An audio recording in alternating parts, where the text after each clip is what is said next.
for the committee and the public. All right, please rise for the Pledge of Allegiance.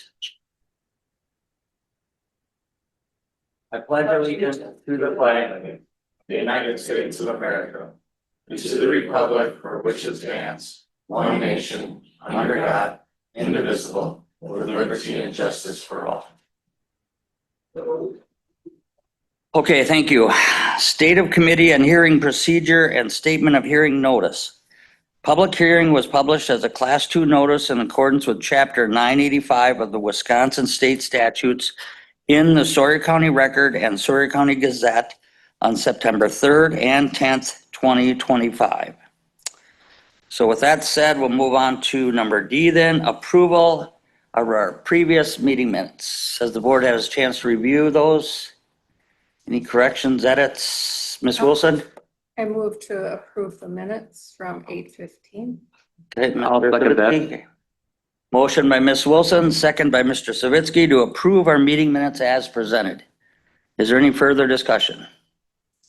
If not, all those in favor signify by saying aye. Opposed? Dale's was an aye, so. Okay, motion carries. Thank you. All right, public comment. Please note, comment time is intended for general public comments, not comments related to a specific application before this committee.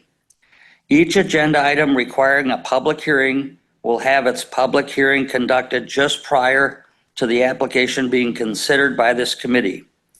If you wish to speak on a specific agenda item, we encourage you to hold your comments until that specific public hearing. Comments should be directed to the committee as a whole and should not be directed to individual committee members or staff. Okay, so I'll start with Adam Bodenschatz, please. We usually hold you around 3 minutes, sir, and state your name and address. Okay, please.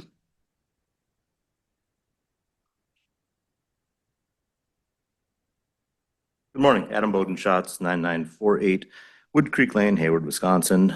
We have Pinewood Properties and Cisco's Pine Point Resort on the Chippewa Flowage. I'm here to speak on behalf of our,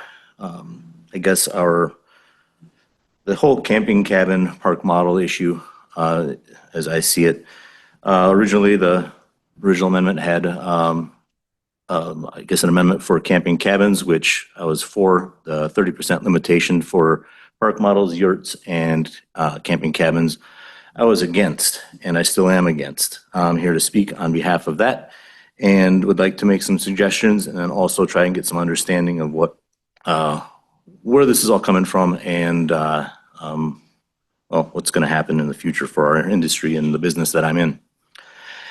Let's see here. Let's see. I have to, let's see. I'm asking again where this push is coming from for the limitation of a code-built legal RVIA or a camping unit to be in a campground.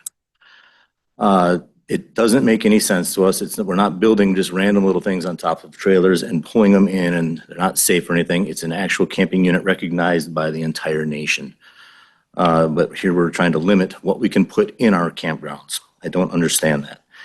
UDC permit stuff and whatever else, I believe that's a different subject to be discussed. But when it comes to a camping unit that's approved, I don't know why it's even here. The limitation of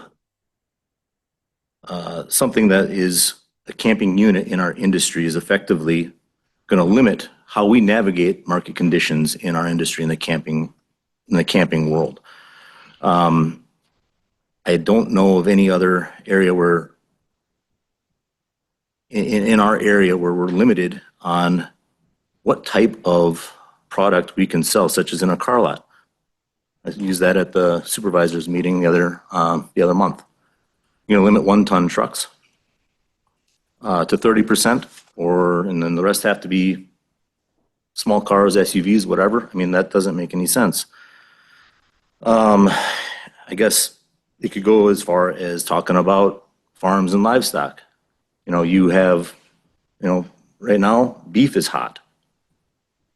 limit how much beef can be grown or raised on a farm, and then the rest have to be chickens and goats. I don't know. I mean, it's not the same as an RV park or anything like that, but it's similar basics. What makes a park model a park model? It's built to an RVIA code, just as a travel trailer is, a fifth wheel is. It just looks different.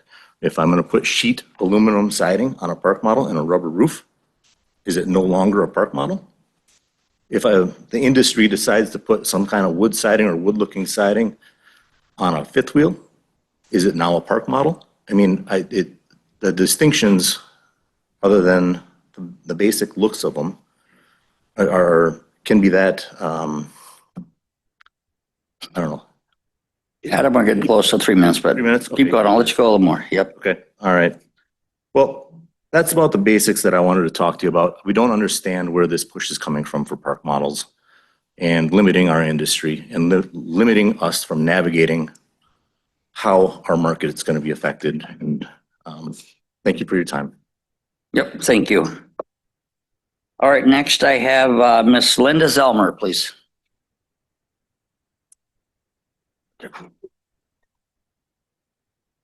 Good morning, Linda Zilmer, Edgewater property owner. And my public comments have to do with the function of the zoning committee, a county administrator, the zoning department, and just some updates on what's been happening in Washburn County is maybe kind of a instructional for what's going on here in Sawyer County. And it's kind of interesting because my very first experience on a plan commission involved a campground with someone who is here in the room.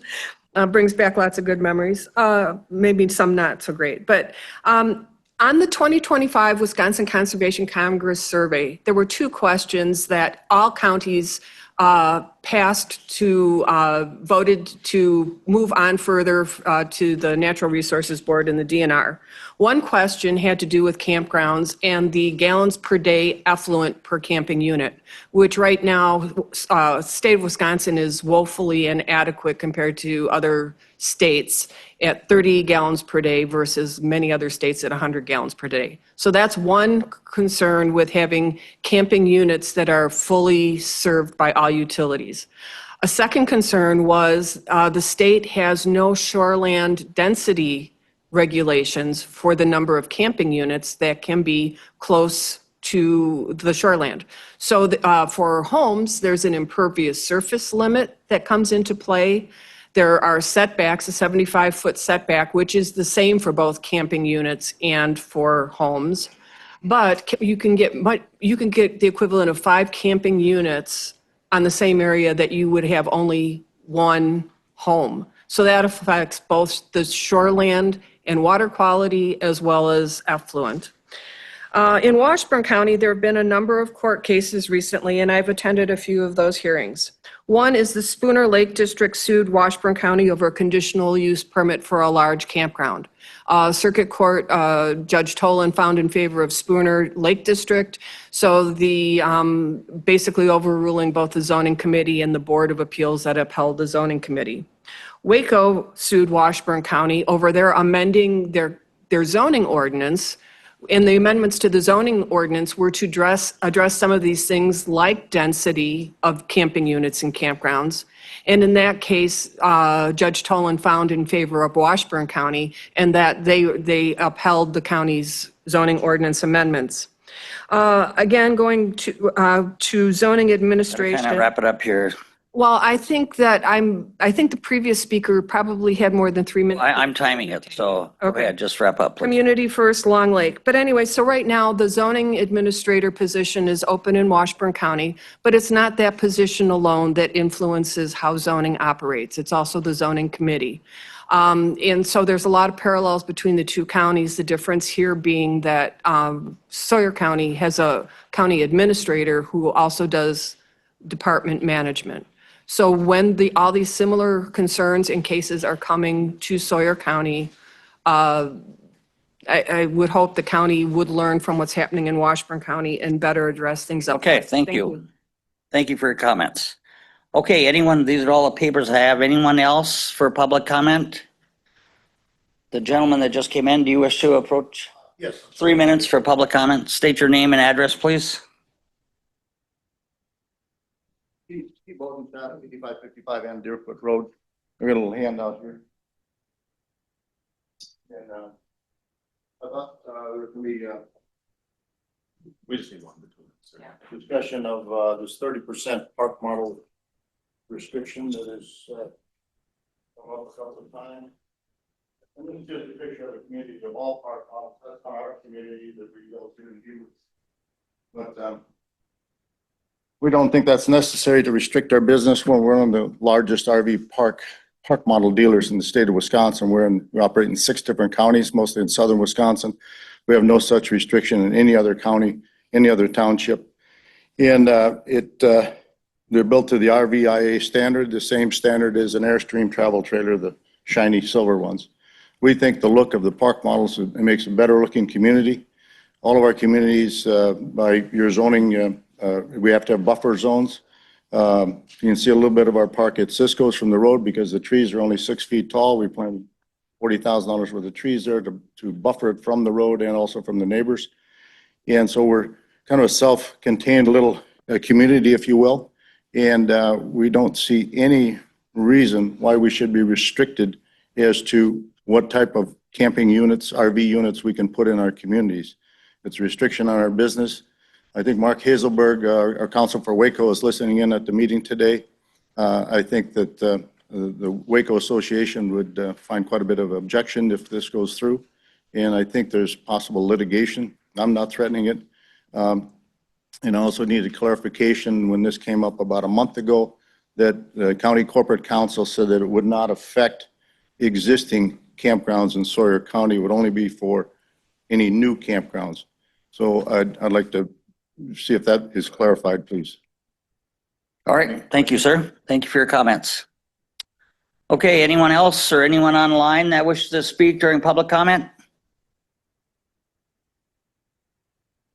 Anyone, Jay? Yeah, not seeing anyone's hand raised for any additional public comment online. So with that, we have no rezone applications this month. Conditional use permits, this is a public hearing in the town of Draper, conditional use permit number 25-045, owner Sawyer County Forest Crop, agent Edge Consulting Engineers. This is the south one half of the southeast one quarter, section 6, township 39 north, range 3 west. It's parcel 006-339-06-4301. It's 78.94 total acres, zone forestry 1. Permit is desired for a 250-foot self-support tower and compound with access drive connecting to Highway 70. This would be as the Sawyer County Code of Ordinances, Appendix D, Section 17.8, Parent B, Parent 10 and the Sawyer County Telecommunication Ordinance. As part of my staff report, with the new changes, Wisconsin Chapter 66.0404, mobile tower siting regulations, and including the changes in 2017 and 2019, counties are somewhat limited in the local regulations as long as the applicant or mobile service provider comply with the provisions and regulations as specified. Per the established requirements of 66.0404, the application process in which a person must complete to engage in siting, construction, and modification activities shall be in writing and contain the following information: the name, business, and the address, which is included as part of the packet, the location of the proposed affected support structure, which is included, the location of the proposed mobile service facility, which is included. If the application is to construct a new mobile service support structure, a construction plan which describes the proposed mobile service support structure and the equipment and network components, including antennas, transmitters, receivers, base stations, power supplies, cabling, and related equipment to be placed on the ground, shall be shown, which is also included in the packet. If the application is to construct a new mobile service support structure, an explanation as to why the applicant chose the proposed location and why the applicant chose not to co-locate, including a sworn statement from the individual who has a responsibility over the placement of the tower, as that it would be not within the applicant's search ring, would not result in the same mobile service functionality, coverage, or capacity. It is technically infeasible or economically burdensome. We have received additional correspondence from Gary Pelpetier as from GenCom as that this would not be within a search ring as to provide the same coverage. It would also be economically burdensome. That was a late addition that should be included within your packet though. I myself have deemed the application complete and that the application was received on July 3rd of 2025, and within 90 days, the political subdivision of Sawyer County shall either accept with modifications, or disapprove the application in writing. All other determinations by myself have been approved, including setbacks, floodplains, and other Sawyer County zoning ordinances. The proposed tower height would be 250 feet. The applicant has provided a fall zone letter which indicates a fall zone of 100 feet. There would be no lesser setback than 100 feet as to be required. A greater setback could not be imposed. As per the proposed tower location, it would be located 105 feet from the right-of-way line of State Highway 70. As part of other potential conditions as listed in my staff report, that a land use permit for the telecommunication facility would be still required, that a permit bond amount would be needed unless the county is to remain the owner of the tower and then would be exempt from financial assurances, that all other town, county, state, and federal laws are followed, and that a fire number or site address would need to be applied for and issued for the tower location. As part of the town board for the town of Draper, we never received their information back. They did send us minutes that they did approve, but they did not send us the official letter. I know Kathy was working with the clerk there to get that information, and they just never were able to get that. Kathy is out of town and everything, and Brenda Adler was trying to take over and help with her stuff, and she said she'd get it to me. And I said, the very least, get me the minutes so I can read the minutes. And you did receive the minutes, and the No. minutes? No. No, she just said that, no, it was approved. I'm Okay. like, So verbal approval from a non-clerk position because the official clerk is out of town.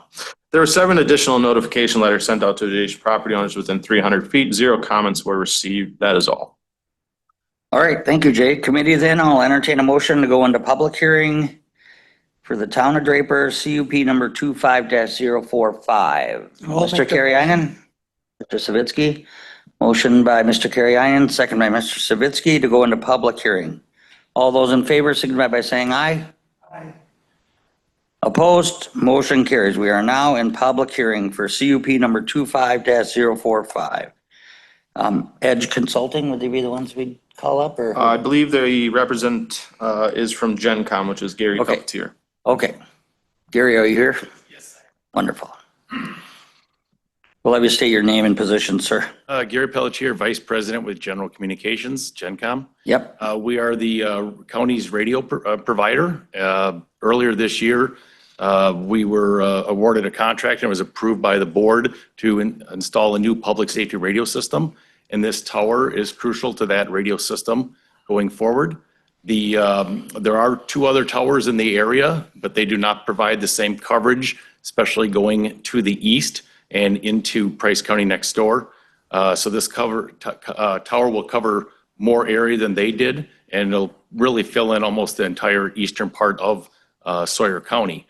In addition, I did get some lease rates from the other vendor, SBA Towers, that has a tower further west of there, and they're at $3,400 a month with a 3% escalator. And the total cost to the county over the first 15 years would be $758,000. To build your own tower is less than half of that, and you would own that tower. And besides your normal electric utility rates, which you're going to have that if you lease a tower from somebody else.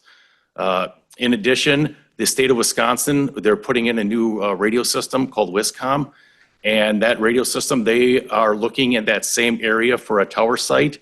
They were also looking at possibly co-locating on the SBA tower, which would have cost the state a lot of money, but they could also co-locate on the county's tower and save the state folks a lot of money as well. So having this tower, I think, is crucial and economically beneficial to the county because the county will be owning this tower. Sir, did you personally attend the Town of Draper board meeting? No, I did not. Okay. And you say that the county then would own this tower? Yes, sir. Okay. Committee, any questions for? Would the county be able to get any income by leasing space on the If tower? they wanted to lease additional space to a cellular carrier, yes, they could.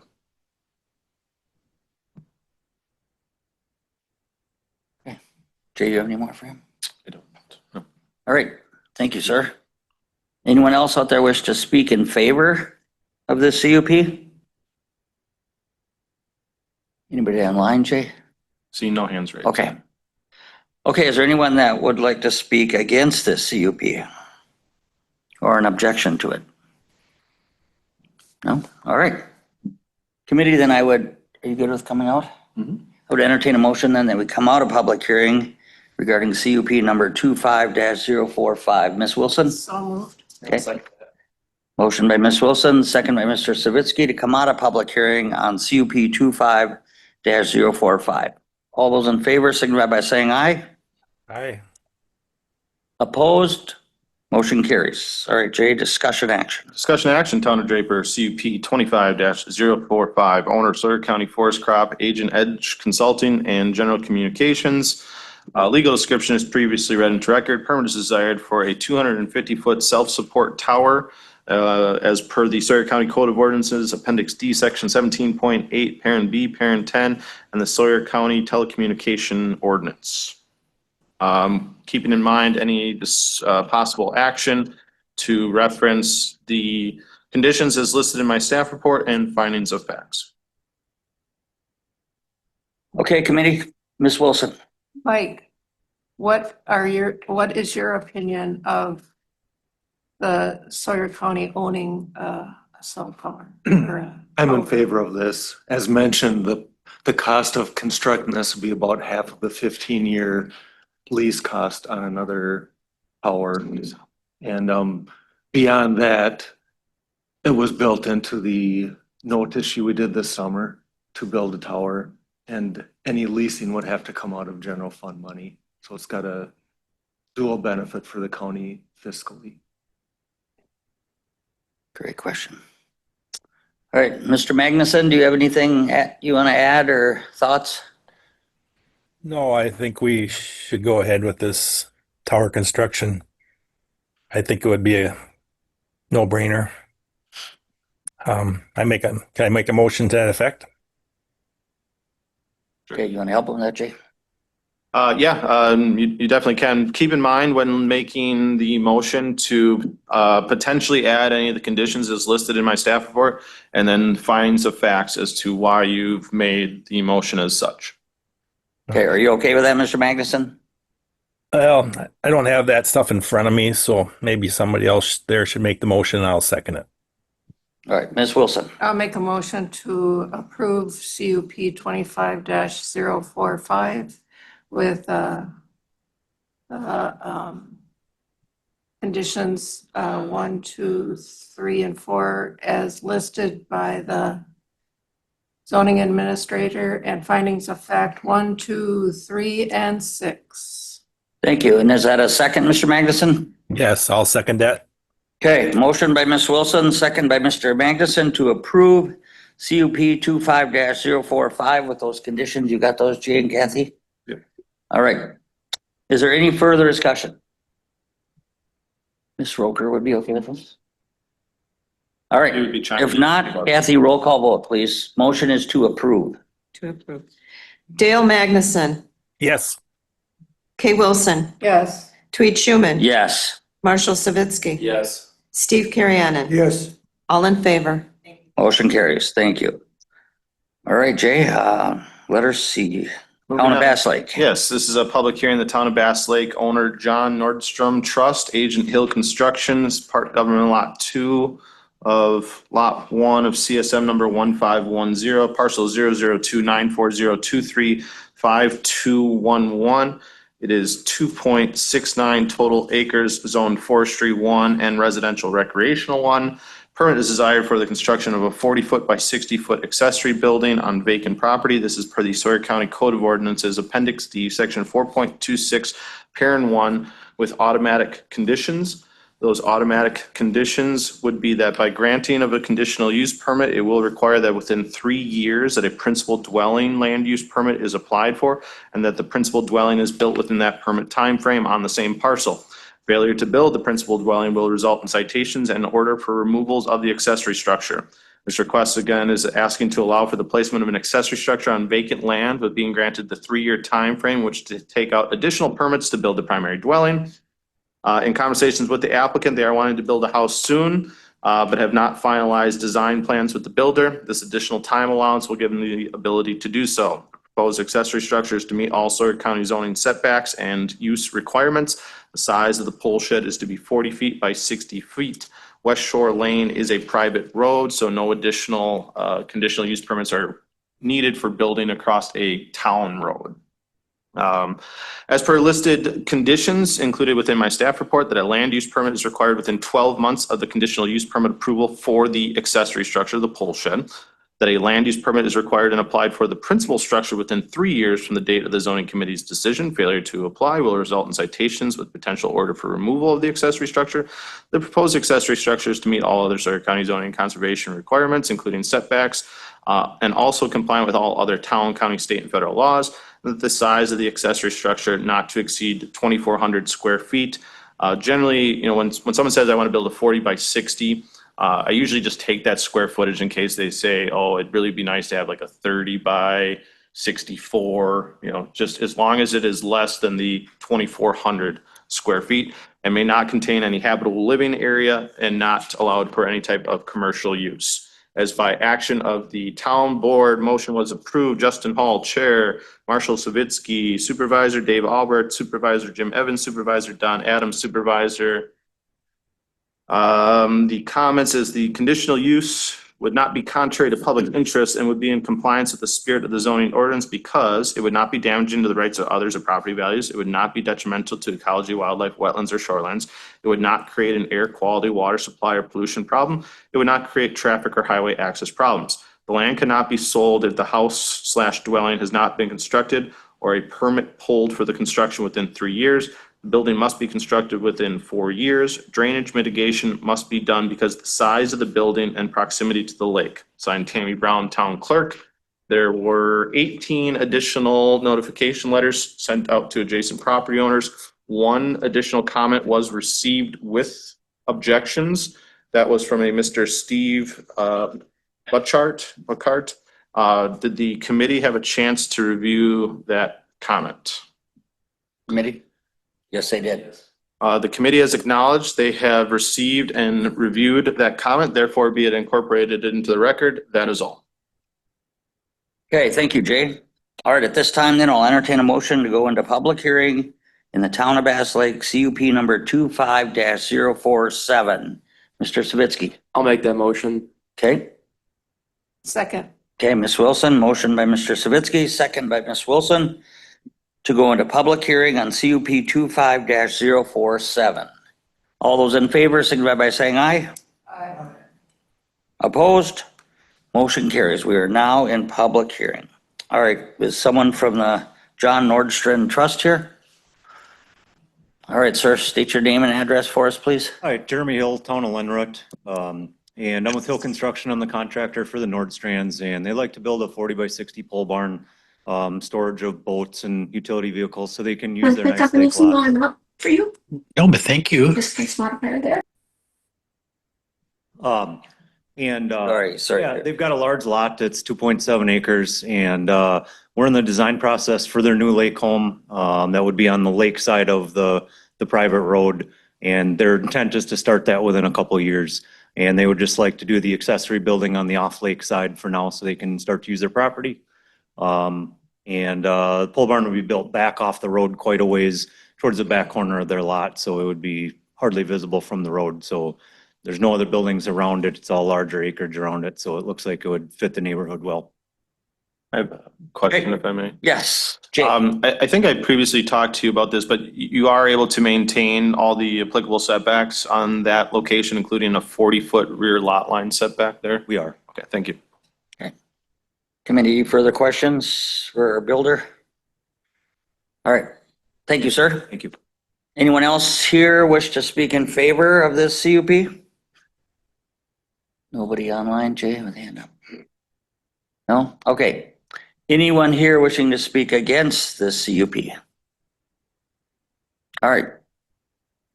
If not, committee entertain a motion then to come out of public hearing. Ms. Wilson. So moved. Second, Okay, motion by Ms. Wilson, second by Mr. Carrion to come out of public hearing on CUP number 25-047. All those in favor signify by saying aye. Opposed?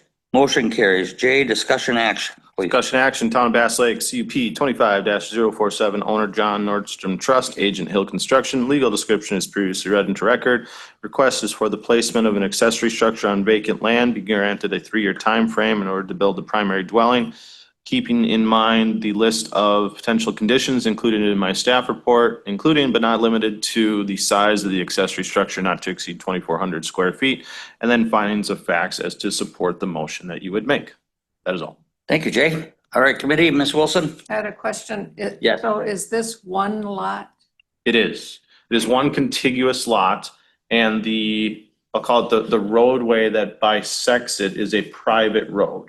So it is not an accessory structure across a town road or a public road, so no additional conditional use permits are needed for that. Next month, we have one where it's kind of a dual fold, where they're proposing to build an accessory structure first, and then this accessory structure is crossed a town road, so it's a dual fold conditional use permit. This one is not. This one is just for an accessory structure on vacant land. Because we've talked about tying the deed, if there's, Right, and this is one contiguous lot, so that's not the case in this one. we don't have to worry about, someone mentioned selling that. Now, you Yeah. did hear from the town, and if you wanted to incorporate some of the town's conditions with your motion, now, one of the conditions that the town had is that the land cannot be sold if the house/dwelling has not been constructed or a permit pulled for the construction within 3 years. The building must be constructed within 4 years, and then drainage mitigation must be done because of the size of the building and the proximity to the lake. But that doesn't exclude selling it even when the house is finished. To sell that So the only path. Right, the only time you could do that is you would have to have a new certified survey map done. That new certified survey map would also have to be in conjunction with someone else that's going to build a primary dwelling on that back lot that Okay. contains the accessory structure. Otherwise, we wouldn't approve the CSA. It would have that condition that they'd have to build on. Yeah, I mean, that's included within our subdivision ordinance. I wouldn't allow the split of it of just an accessory structure on vacant. They'd have to be in conjunction with someone that, you have to find someone that's very nichey and that's ready to pull the trigger on building a house and gonna be able to build it within 18 months. We rarely see something like that. Well, you never know. It happens, but yes. Okay, committee. Town approved, Mr. Savitsky, is that correct, Bass Lake? Yep, we approved it. I'll make a motion to approve CUP 25-047 with the conditions set forth in J staff report 1 through 4 and findings of facts 1 through 3 and 12 and 13. Did you want to add any, Ed, what? Did you want to add the town? the town condition? Oh, yeah, that as well. Including that conditions that Yeah. town put forth. All right, committee, Mr. Karyanin? Second. Okay. I have a motion by Mr. Savitsky, second by Mr. Karyanin to approve CUP number 25047 with those conditions written into record. Correct? Yep. Okay, is there any further discussion? Mr. Magnuson? Do you have anything else to add, sir? No, sir. We're in discussion? Okay. If not, Kathy, roll call vote, please. Dale Magnuson, Yes. Kay Wilson, Yes. Marshall Savitsky, Yes. Steve Kirianen, Yes. Tweed Schuman. Yes. All in favor, thank you. All right. Yes, thank you.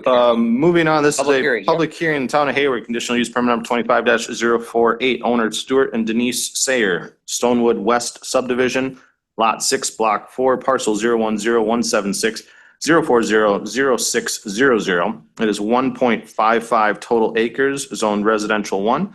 Permit is desired for an accessory building on vacant property not to exceed 28 feet by 44 feet and 23 feet in height, to include storage trusses. All other setbacks are to be met. This is per the Sawyer County Code of Ordinances, Appendix D, Section 4.26, Parent 1, with automatic conditions. As part of my staff report, the request is asking to allow for the placement of an accessory structure on vacant land with being granted a 3-year time frame in which to take out additional permits to build the primary dwelling and have said primary dwelling built within that permit time frame. Conversations with the applicant, they're wanting to build a house soon, but are first wanting to construct the garage to store tools and materials related to the future house build. The proposed accessory structure is to meet all other county zoning setbacks and use requirements. The size of the garage or pole shed is to be 28 feet by 44 feet by 23 feet in height. The plan would include storage trusses, but not to contain any habitable living area. As per the conditions as listed in my staff report, that a land use permit is required within 12 months of the CUP approval for the accessory structure, that a land use permit is required and applied for the principal structure within 3 years of the date of the zoning committee's decision. Failure to apply will result in a citation with potential order for removal of the accessory building. Proposed accessory structures to meet all other Sawyer County zoning and conservation requirements, including setbacks, and also compliant with all other town, county, state, and federal laws. The size of the accessory structure is not to exceed 1,232 square feet and may not contain habitable living area, and that a fire number and site address is also required for the property. As by action of the town board, motion was approved. John Fromel, town chair, Brenda Detloff, supervisor, Carol Williamson, supervisor, Travis Butterfield, supervisor, Stacy Hessel, supervisor. Approved with 3-year time frame. Approved with the conditions that they do not live in the building and all possible conditions for approval listed, plus findings of facts included in the zoning administrator's staff report as number 2, 10, 11, 12, and 13, signed Burnham Town Clerk. There was 7 additional notification letters sent out to adjacent property owners. 0 additional comments were received. That is all. Wow, great, Jay. All right, committee, entertain a motion then to go into public hearing, Town of Hayward, CUP 25-048. Mr. Savitsky. Make that motion. Okay, Second. okay, second by Mr. Karyainen. All those in favor signify by saying aye. Opposed, motion carries. We are now in public hearing, CUP number 25-048. Are the Sayers here with us today? Yep. Step forward, sir. State your name and address for us. Stuart Sayer, 4482 North Snelling Avenue, Arden Hills, Minnesota, 55112. Basically, we're trying to do this build in 2 parts, one the garage, one the home. And once you pull the permit for the garage, you trigger this 1.5 years. And it's just too short a time. We're going to need the extra 1.5 years to do the home and the garage. We have a place to stay up here in Round Lake Township. We're not going to sell our house in Arden Hills until the home's built. And it's tough to get contractors. I called 3 different concrete contractors and they're all out till next summer. And I say, summer, is that first week of June or last week of July? And they said, last week of July. What can I do? Sir, are you okay with all the limitations that our zoning Yes, administrators said and the town as well? yes. Any other questions, committee? Mr. Magnuson, do you have any questions? No, sir. All right, thank you. Jay, you're okay? Yeah. Okay. All right, anyone else out there that wishes to speak in favor of this CUP? Anybody online? Not seeing any. If not, anyone here wishes to object this CUP? All right, committee, entertain a motion and come out of public hearing on CUP 25048. I'll make that motion. I'll second it. Okay, motion by Mr. Karyainen, second by Ms. Wilson to come out of public hearing CUP 25-048. All those in favor signify by saying aye. Opposed, motion carries. Okay, Jay, discussion action. Is the discussion action, Town of Hayward, CUP 25-048, owners Stuart and Denise Sayer. Legal description is previously read into record. Permit is desired for an accessory structure on vacant land, being granted a 3-year time frame in order to secure land use permits for the primary dwelling. The size of the accessory structure not to exceed 1,232 square feet and be less than 23 feet in height. When making any type of motion, please keep in mind the list of potential conditions is listed in my staff report. The town's conditions would also mirror any of the conditions as listed in my staff report, but you may want to reference the town's findings of facts as listed as number 2, 10, 11, 12, and 13. Okay, That's all. that's it. Okay, committee, Ms. Wilson? Jay, in the last application, you did not permit any commercial use. Did you want to include that in this one, or because of the size of the last one, you added that commercial? Yes, use? it did put that in the last one because of the size. I mean, 40 by 60 is getting up there where it's like, okay, you storing other people's boats because that's a commercial use. You can't do that type of use. This one, I'm not as worried about that. Now, ultimately, I do have kind of a catch-all is what I'll put in the conditions, that it must follow all other Sawyer County zoning and conservation requirements, including all other town, state, federal laws. I mean, one of those other catch-alls there is, well, this is a residential zone district. You can't do a commercial use. Right. If you want to relist it as a condition, you certainly can, but it is covered as well. And number 3, we need to correct it's not must meet, it's must meet. Oh, it must mean, yeah. I Typo, feel yeah. like that's been one that I've missed a couple times now. Because ultimately, I mean, when you start seeing these requests over and Number over. 3, possible I- I conditions. feel- We want to edit that to Must meet all. meet all other. Thank you. Okay, good. All right, committee, Mr. Karyanin, I'm sorry. Well, I was going to make a motion to Yes, approve please. conditional use permit 25-048 with the conditions for approval as previously listed, and findings of fact 2, 10, 11, 12, and 13. Wonderful. Mr. Magnuson? I'll make a second to that motion. Okay, got a motion by Mr. Karyanin, second by Mr. Magnuson to approve CUP number 25048. Those conditions read into record here. Is that good, Jay? Yep. All right. Is there any further discussion? If not, Kathy, roll call vote, please.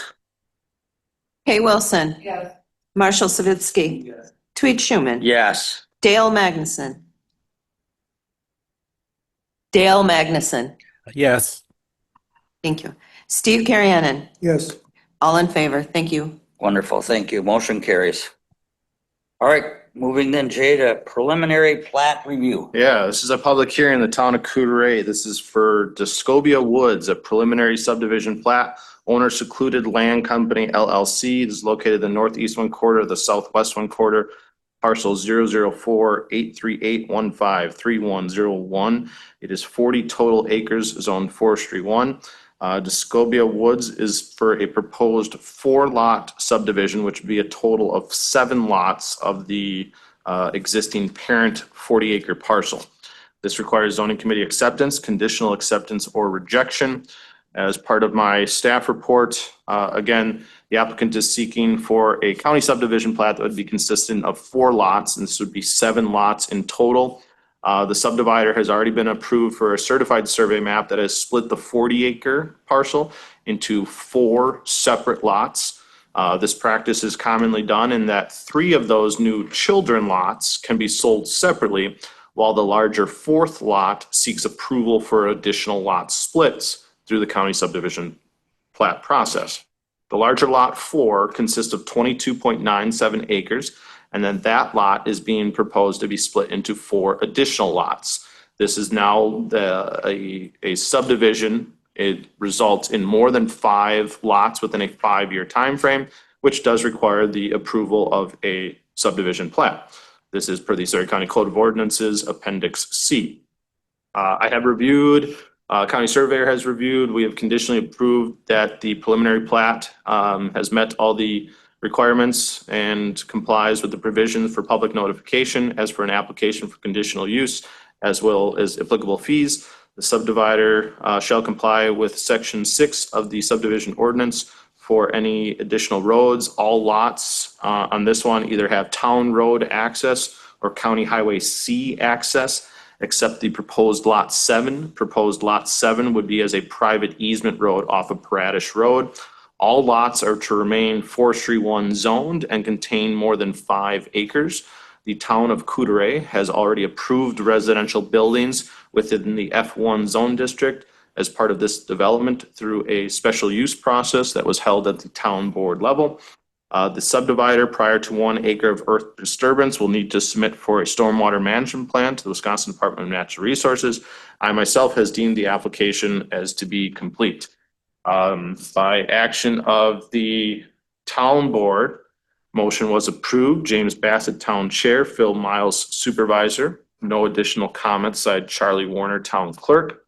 There were 6 additional notification letters sent out to adjacent property owners. 2 were returned with comments of objections to this. Did the committee members have a chance to review both of those 2 additional comments that we received? Committee? They did, Jay.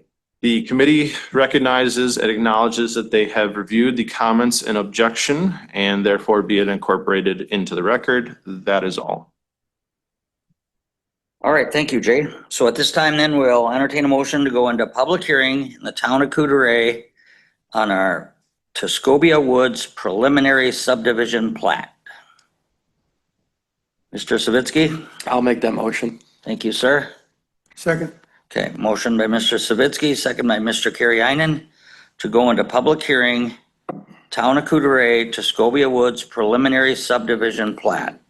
All those in favor signify by saying aye. Aye. Opposed? Motion carries. Okay, is the Tuscobia Woods representative here? Yes, sir. State your name and Daniel Stockert, and I represent Secluded Land Company, 148 Main Street, Ferryville, Wisconsin. I guess the comments that I do want to have is not only did the town board approve building and forestry structures in that zoning class, but more specifically, they did approve it for 7 lots to be created. The only thing that I would see that would change from the map that you're looking at today is that outlot. The neighbor to the south does have a encroaching fence in that southeast corner. So it was by recommendation of the town to gift that land to him.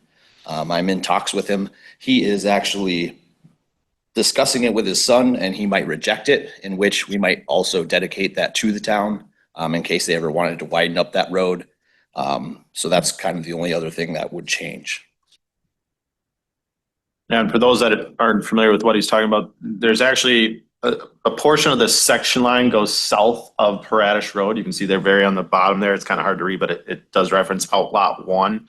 Now, that Outlot 1 isn't going to be anything that this subdivision could utilize, right?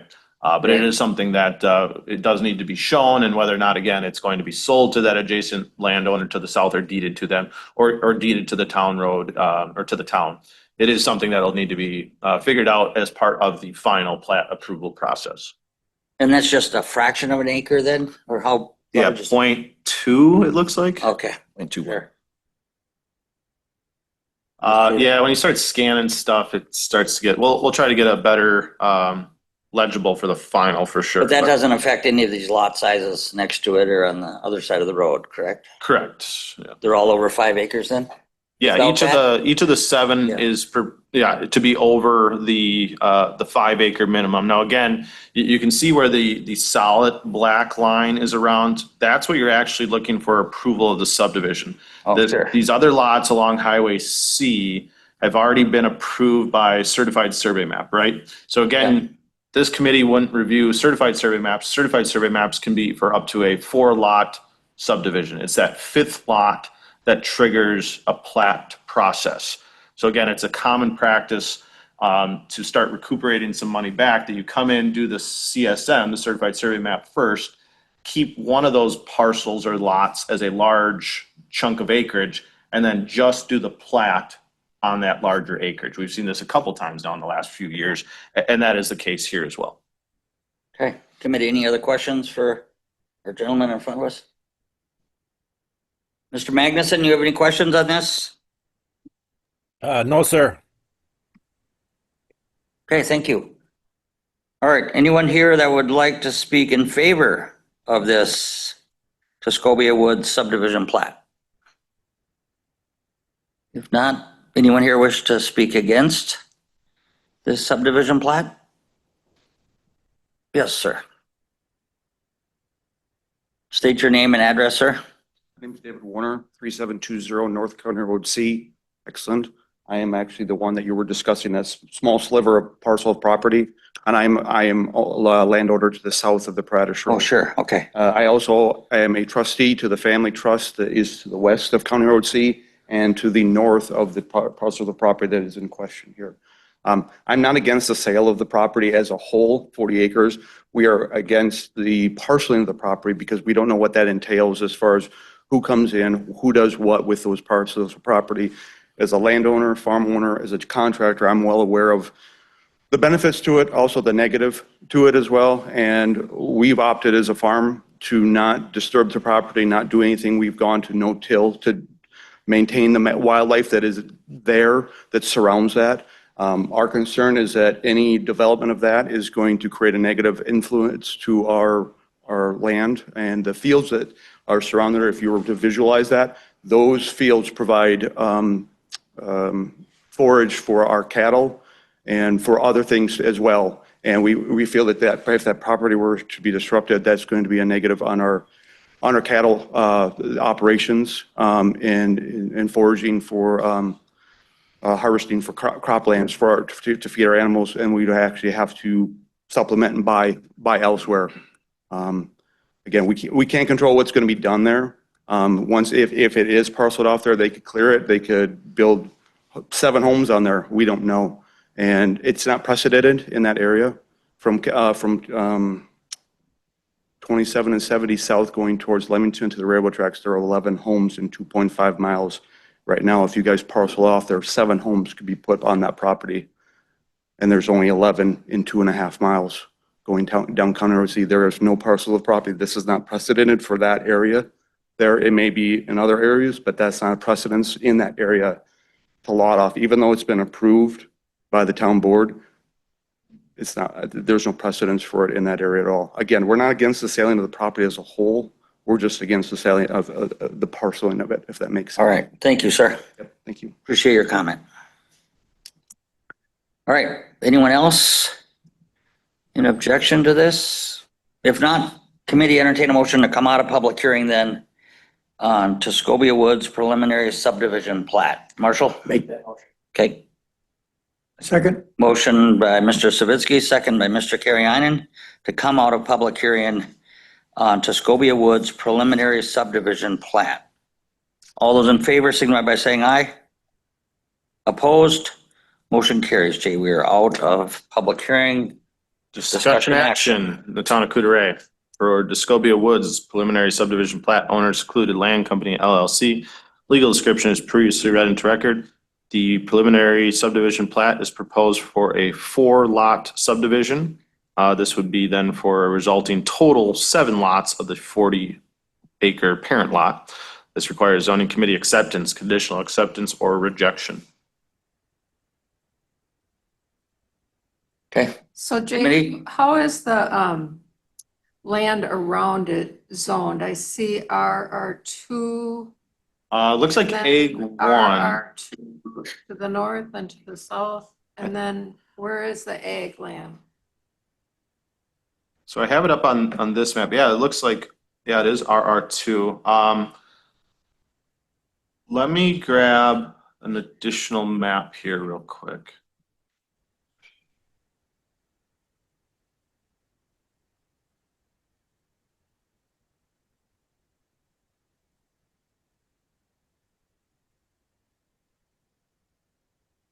But you might be right. It might be RR2 all the way around it, although the use primarily in that area is agricultural, right?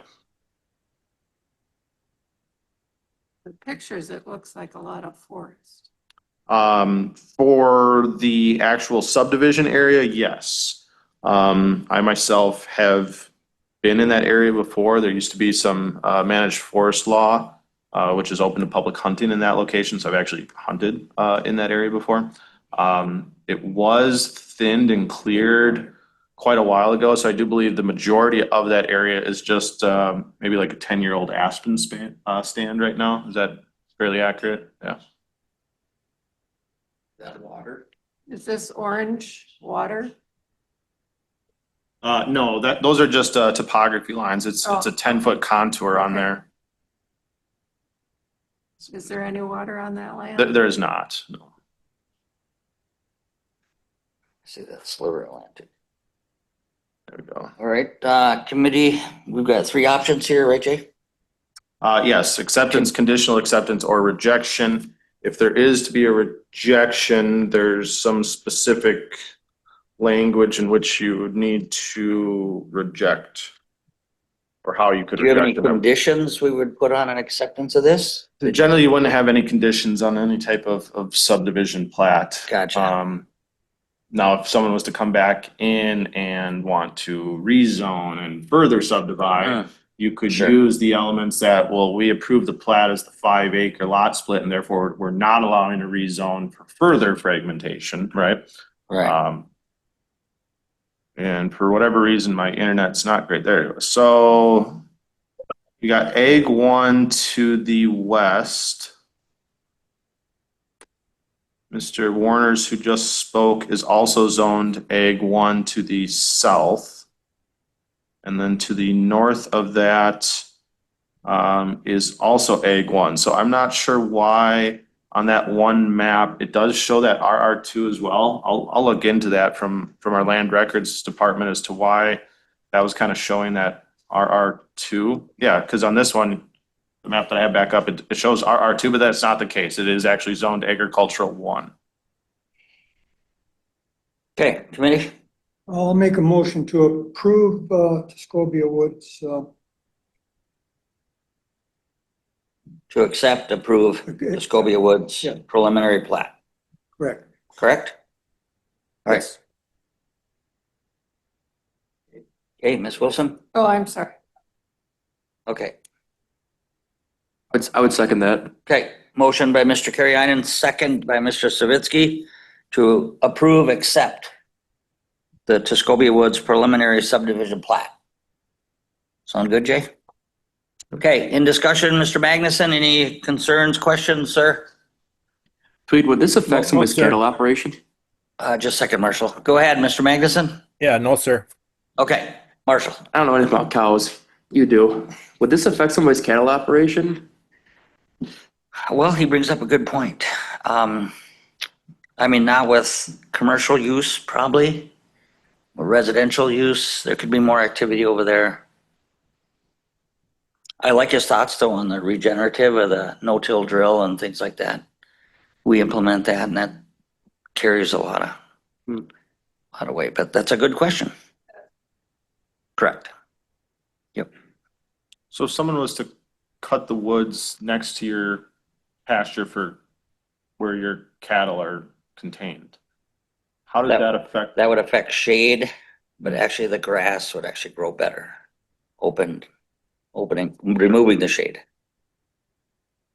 So, okay, we have a motion on the floor to accept. Is there any further discussion then? All right, Kathy, roll call vote then, please. Tweet Schuman, Yes. Dale Magnuson, Yes. Steve Carrianen, Yes. Marshall Savitsky, Yes. Kay Wilson. Yes. All in favor? Thank you. Motion carries.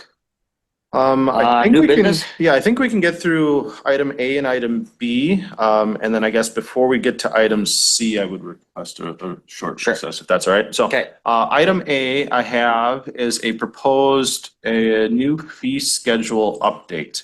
We have not adjusted any of our zoning fees in quite a while. I believe it's at least been 5 years now since we've touched any of these, even longer for our sanitary permit aspects. So the two handouts you have in front of you, one is without the green highlighting on it is our existing fee schedule. The one being proposed is with the green highlighting. I tried to do a red line on this and a red line in tables, it does not work. Everything gets jumbled up. So I'd like to go, through the elements of what would be changing as part of our current fee schedule. So ultimately, if this is approved, it then goes to county board as part of the budget approval process. And we would have an implementation date of these new fees starting January 1 of 2026.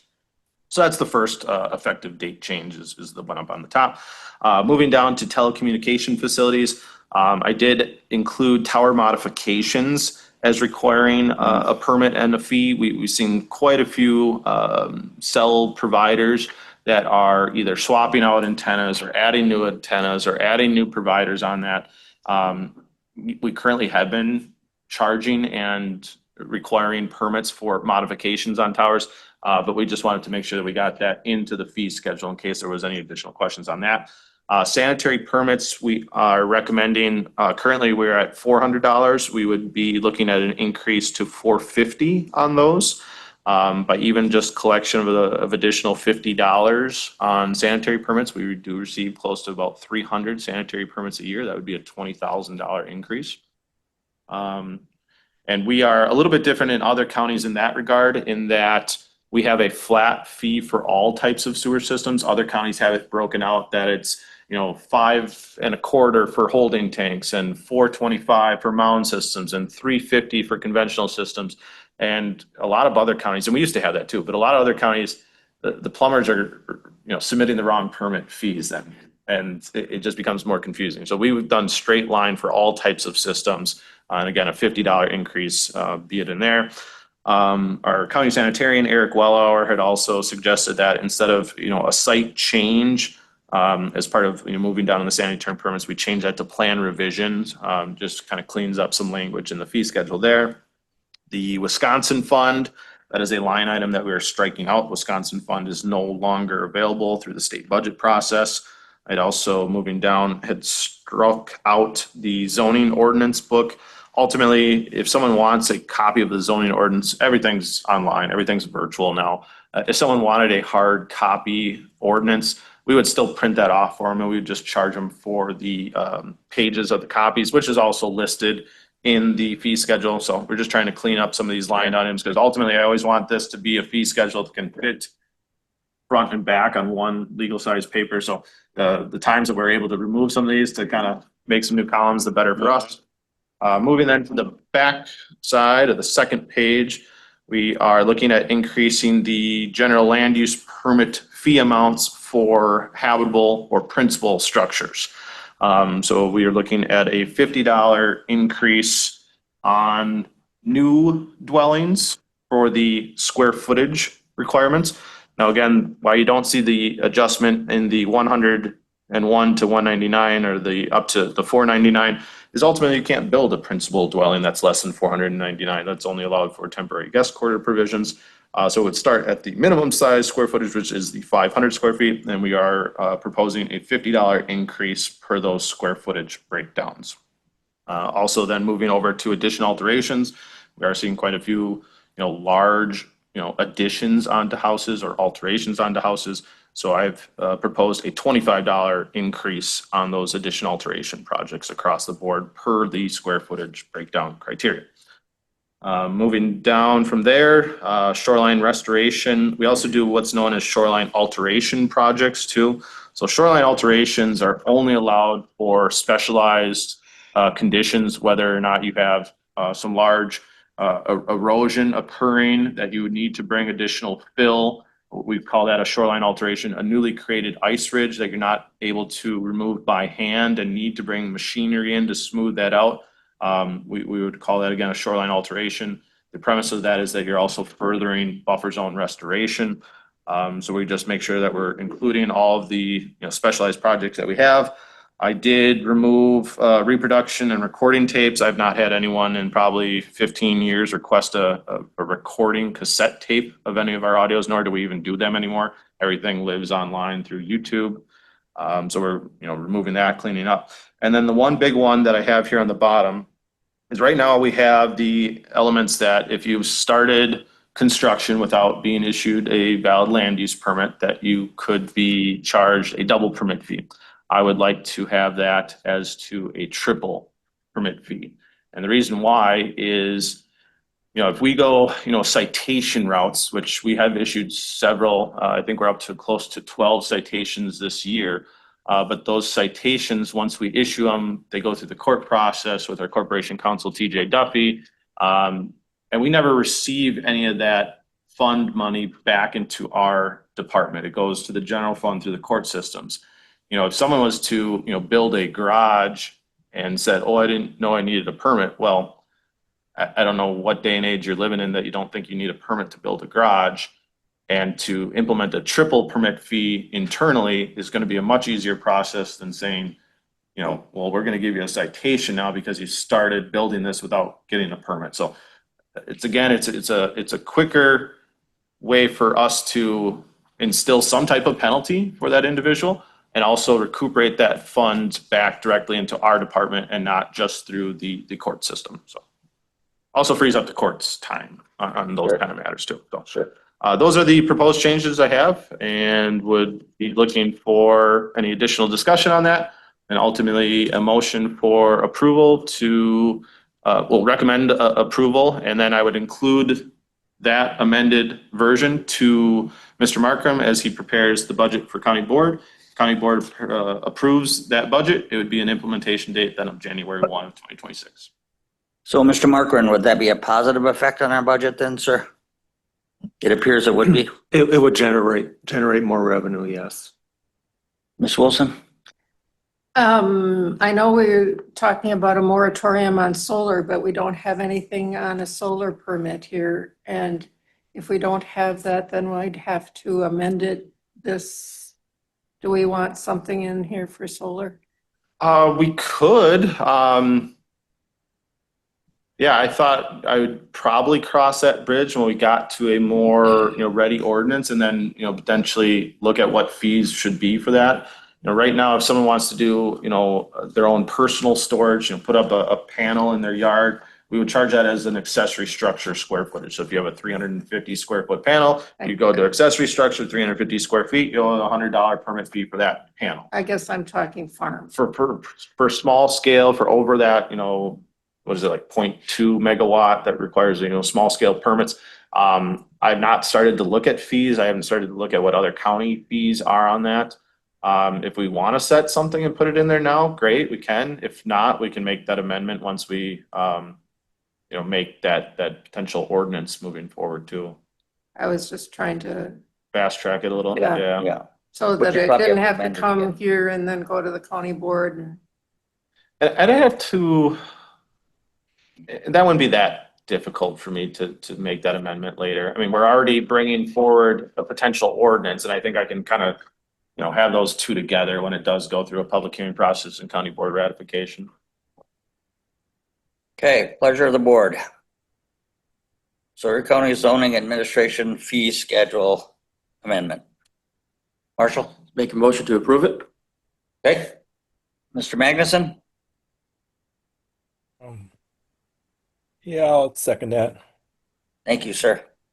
Okay, I got a motion by Mr. Savitsky, second by Mr. Magnuson to approve the Sawyer County Zoning Administration Fee Schedule Amendment. Sound good, Jay? Yep. All right, is there any further discussion?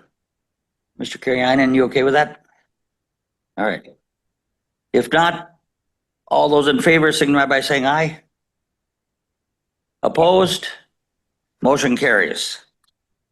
Yeah, and then All right, item Jay. B, we talked about a little bit last month for a citation ordinance amendment. The latter half of August and the beginning of September have been crazy for building and have not had time to further look into other county citation fees, as well as trying to implement our current citation ordinance with that of Muni Code and the Sawyer County Code of Ordinances. So at this point, I would just have, postpone that item until the October hearing. Ms. Wilson? Motion to table that, the citation ordinance amendment till the October meeting.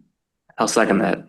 Second by Mr. Savitsky. Motion by Ms. Wilson, second by Mr. Savitsky to postpone the citation ordinance amendment and bring back our October zoning committee meeting. Any further discussion? If not, all those in favor signify by saying aye. Aye. Opposed? Motion carries. All right, we'll see it in October then, correct? Yep. Provided you have time.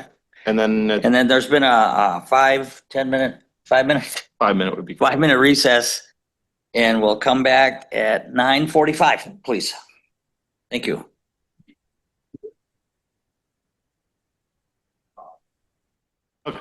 Good. All right. All right, it's 9:46 and we are back in session with the Sawyer County Zoning Committee meeting. Thank you for allowing that slight recess. Jay, that puts us into letter C. Yeah, so we have an item here as remanded back from the county board for the trailer camps and campground amendment. Does anyone want the full history recap, or do you want the expedited where we're at now? What? I know, but I think we need to know about the town's decision and were the towns kind of rejecting our county board result? Well, I was gonna go all the way back to where we started, the Oh. full history. Well, quick. I'll make it quick. All right. Full history breakdown. This committee was petitioned to look at amendments to camping cabins within licensed campgrounds. Initially, that was from Mr. Robinson. They wanted to see the addition of gas, water, and sewer within camping cabins. At that time, we were also going through an ad hoc committee for multi-dwelling development. And they were specifically focusing around, well, let's use state definitions for multi-dwelling development. So that is where I then used state definitions for camping cabins, which did allow for gas, water, and sewer. It also took camping cabins from 300 square feet to 400 square feet. At that same time, it was Mr. Adam Bodenschatz that was asking me, when did the 30% limitations for park models come into effect? I started down the rabbit hole as to, well, when did this actually come in, and found some language in 2016 in which an ad hoc committee was formed to look at park models within campgrounds. And that ad hoc did propose a 30% limitation that went to zoning committee as a public hearing process, in which that 30% was not shown on that official public hearing. It went to county board without the 30% on there and was ratified without the 30%. At some point, either the previous zoning administrator or deputy zoning administrator either was unaware that that 30% got removed or basically snuck it back in. And we've been using it since 2016 in our master working copy of the Sawyer County zoning ordinance. It's been in ordinance of our master working copy. So all the published ordinances that we've ever put out have had that 30% in there, but it was never properly ratified by county board. So Was it approved by zoning committee? no, Okay. it was only recommended out from that ad hoc committee. There was some discussion that took place during the public hearing process. And I got to believe that the previous zoning administrator, previous deputy zoning administrator forgot to put it on that public hearing process. Yeah, and then they even had a higher percentage at that point. But so during the camping cabin amendment, this also got discovered. And I said, well, we're dealing with campgrounds. Let's kind of put it together. That was probably my fault. We probably should have separated these from the get-go. But here we are now with that. Initially, this zoning committee made a recommendation to send out what was option A to the towns. Option A had no percentage limitation for park models or camping cabins. We got responses back from the towns, and we did not get 50% approval as a poll out to the towns, with some of those towns submitting specific comments that they wanted to see the 30% limitation back in there. So the towns knew about the 30% back in 2016, but didn't know that it was never ratified. Correct. And then they did actually receive that information through a summary letter, explaining to them what I had just explained to you, that it was shown on the ad hoc, but never properly ratified. So then when we didn't get 50% approval, it came back to zoning committee and we came up with option F. Option F then having the 30% limitation that went back out to the towns. At that point, we did get 50% approval for the towns. Zoning committee made a recommendation for approval of option F, which included the 30%, went to county board. County board then removed that 30% and wanted it at 100%. That then got as to be a published ordinance, and the towns then submitted what, and Rebecca, you might be able to help me out here. We viewed it as a, what is it called? We viewed it as the motion for disapproval, a resolution of disapproval that was submitted back to the county clerk. It may or may not have been done in the correct fashion, but we took it at its merit and said, yes, I mean, the towns were in such disapproval of this in more than 50% of the affected area. So, right, so what do we do at that point? So that's where it went back to county board, and county board reopened this as a reconsideration, in which then a motion was made to remand it back to zoning committee. That is where we're at today. Where we go from Sorry, here. Jay, are the towns evenly split on this? I mean, we have a lot of town representatives here. So the majority of towns, can we say that, did not or wanted the 30% in there? I'd have to Is look that back true? at the number. You said, 8-6? so And then there were 10 towns that did the. resolution of disapproval. Yeah, it was 8-6 that wanted the 30% as option F. When, again, that 30% was removed, we then received 10 resolutions of disapproval of, basically removing that 30%. So again, that's where we're back at today. I, again, have not found, any rhyme or reason as to why the 30% was ever put in there. I did start looking through some of our existingly approved conditional use permits that would have happened from the 2017 including the 30% to today. So a lot of the campgrounds that were approved in that time frame potentially reference that they need to meet all the requirements of section 6.6 of the Sawyer County zoning ordinance. 6.6 never had the 30% limitation in there. The 30% limitation was found up in the definition in park models. So even those that have been approved 2017 to today, from my understanding and from legal counsel's understanding, and I'd like Rebecca to chime in on this, they would not be under any percentage max. Even if you were to change the ordinance as to say it now needs to be a 30% max, those that are out there would be, in a sense, grandfathered in. Yeah, that question comes up. I got to go to Mr. Carrion. I was just curious, are we aware of other counties that have a 30% max? Or No, we the have only one- other county that had any type of limitation on park models that I was able to find was Burnett County. I'd have to pull that information up. It's been several months since I viewed it. And so Burnett County has kind of different areas in which you can have these different types of campgrounds.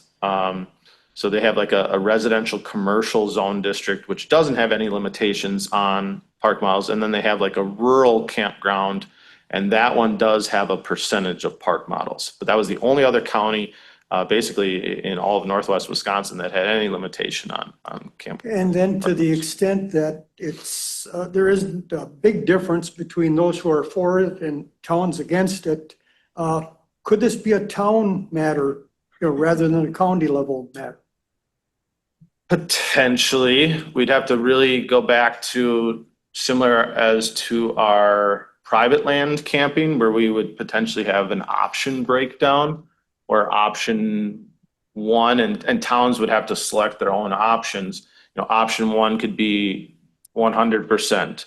Option two could be 50%. Option three could be 30%. Option four could be no park models in campgrounds. So we could tee something like that up. We've done that before. It would take some work with ordinance amendments to do so, but yeah.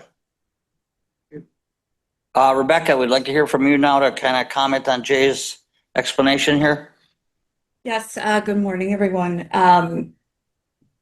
Jay's background in summary was correct. I will comment with respect to the ordinance adoption in 2016.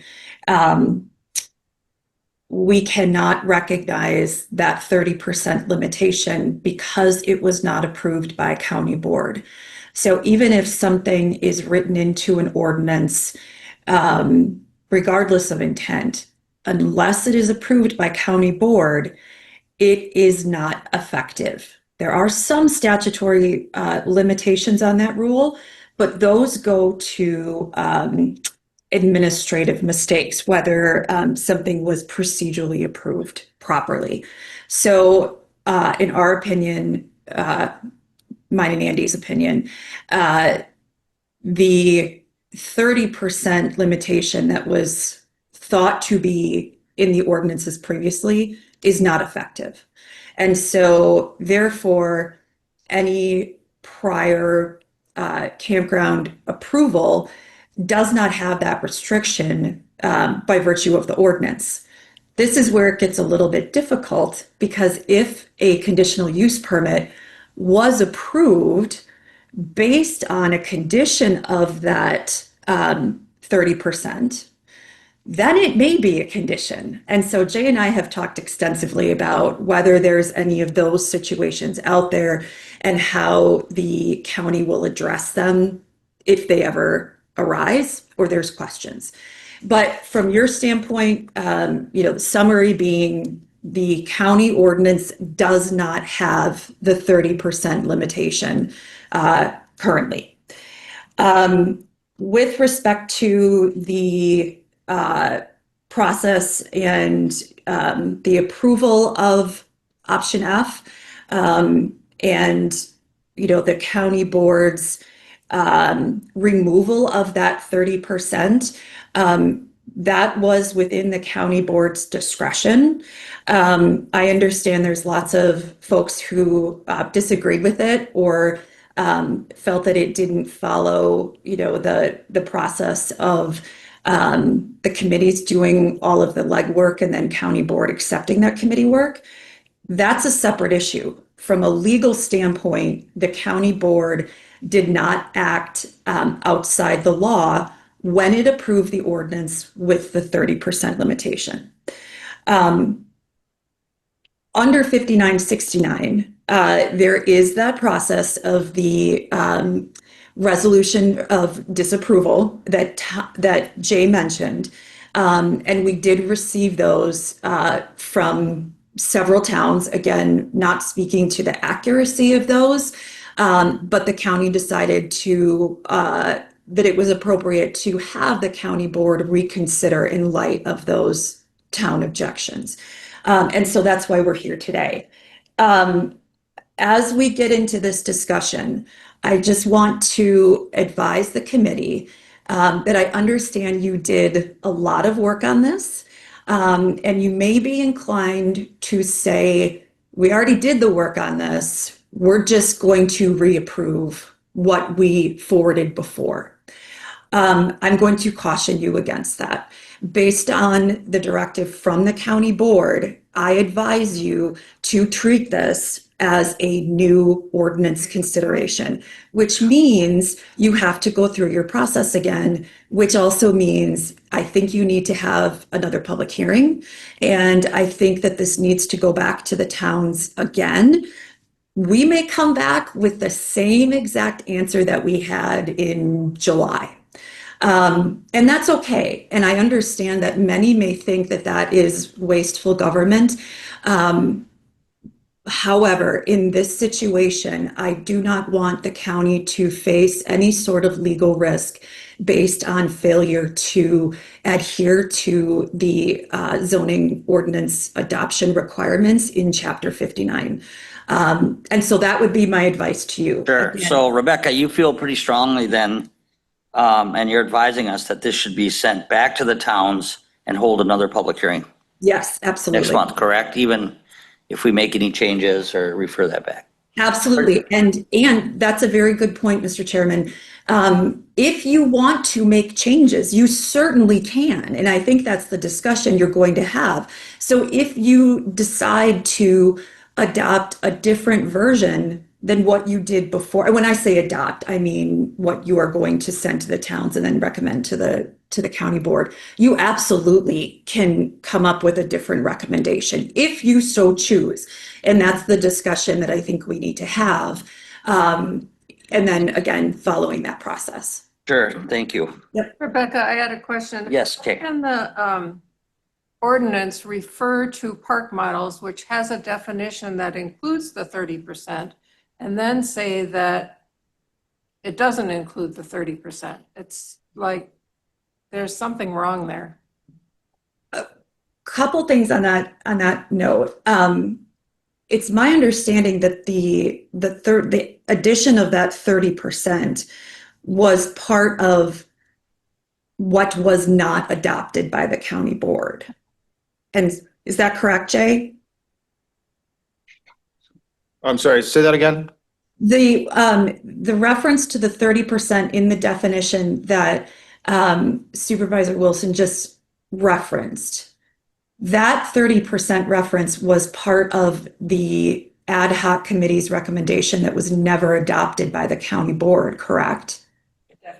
Correct. And it was only shown to have that 30% limitation in the definition, Okay. not in section 6.6, which is where trailer camps and campgrounds are found. Okay. So that is where, when we look at these previously issued conditional use permits, some of them are stating that, you know, a condition of it is that it meets all the requirements of section 6.6 dated X date. Where that's where, again, you run into issues when you're putting a prohibition into a definition where, yes, I believe a lot of these campgrounds do meet the requirements of section 6.6 as that specific date, but they're not meeting the requirements of a definition. And therefore, I would still say that they're meeting the requirements of 6.6. 6.6 doesn't have the limitation. And Right. just I want to make sure I'm absolutely clear. Even that definition with the 30%, that was never approved by county board, correct? Correct. Yeah. Okay, Correct. and that's really the important point, you know, in response to Supervisor Wilson's question and for the whole committee, to understand that even though that 30% was in the definition, and Jay and I have talked a whole lot about not putting material provisions in definitions, it doesn't matter. That 30% anywhere in the ordinances was never approved by county board.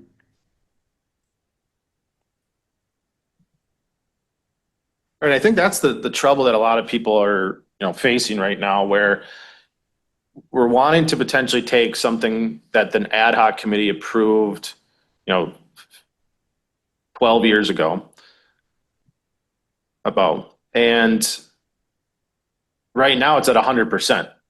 So you're having the campground owners say, why are you making such a huge limitation when, you know, if we don't do anything with this, it's 100. And 30 is quite a bit of a drastic chop at the knees to something like that. I'm in the mindset where there seems to be, you know, two sides of this argument. You know, people want, you know, control. We don't want to have a bunch of these park models and it starts looking like glorified, you know, trailer parks. And on the other side, you have the campground owners. Why are you putting these specific regulations on us? Is there somewhere here that we can meet on this? That's where I come from this, but that's just my 2 cents. Well, I kind of like Mr. Carrie's idea. Let the towns fight over it and bring us back what will work for everybody.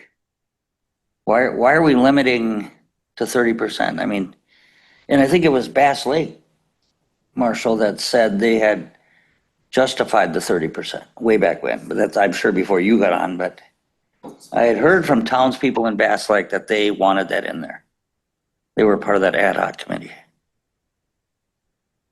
Well, you know, at 400 square feet with all the utilities, this is a dwelling. I mean, it's 100 square feet less than the 500 that we require for a dwelling. And we have restrictions for dwellings on shoreland and there it's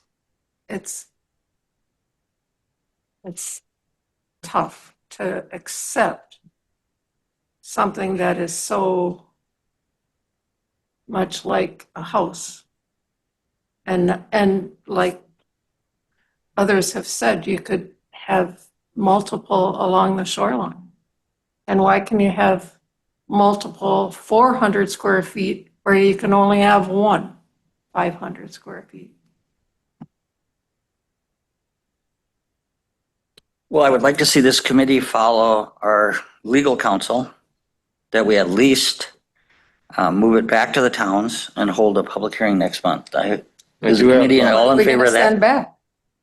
Right. And I do have Rebecca's hand raised. And I Yeah. also have Mark Hazelbaker's hand raised. It would be up to the chair and whether or not they want to acknowledge Yeah, Attorney Hazelbaker for the Wisconsin Campground Association. I'll let Rebecca go first, if you don't mind. I just wanted to speak to the option of offering options to the town. I know the county has other zoning ordinances where towns can elect option 1, 2, or 3. That is something that you could consider. However, it is not a clean way to have your ordinances, so I wouldn't recommend that you follow that. If it's something that you want to explore, we certainly can talk about it more. The other thing I would just point out, I'm obviously legal counsel for the county. If towns want to explore regulations, they can do so and look at whether they can adopt independent regulations. And so I just want to make sure that this committee understands that, I understand that this is a huge question in front of you, but the towns may have other options as well. So 2 things to consider, and please let me know if you have additional questions. Committee, have any questions for Rebecca?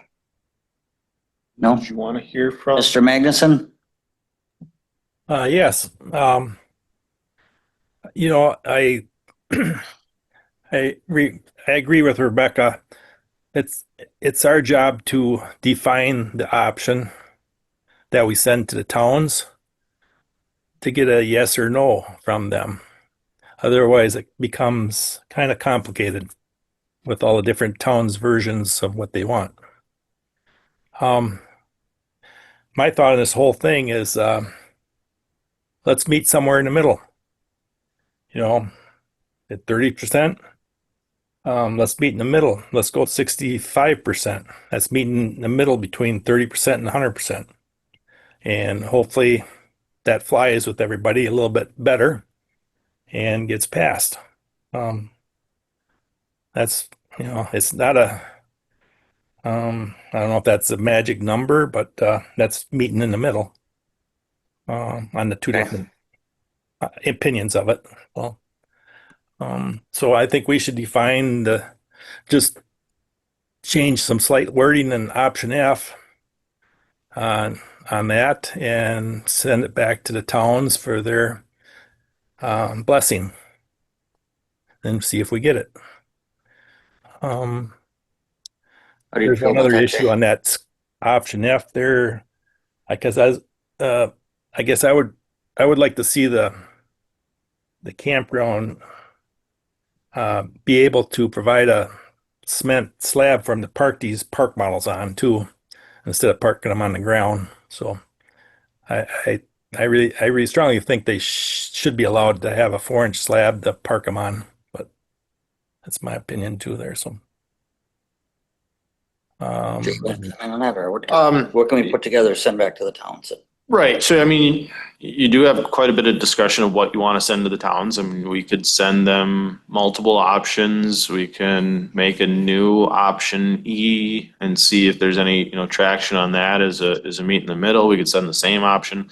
I guess kind of tired of this, to be honest. It's just been going on for too long. Whatever way we can proceed with either, getting this passed or completely dropping it all together, which then would remain at 100%, but it also then removes the amendments we made to camping cabins, which is how we started in the first place. Right. And no gas, water, sewer. That's if we do nothing right now, but then still it's 100% park models. So I think we got this pretty close. I think we just got to make a little adjustment there to meet in the middle for the different parties.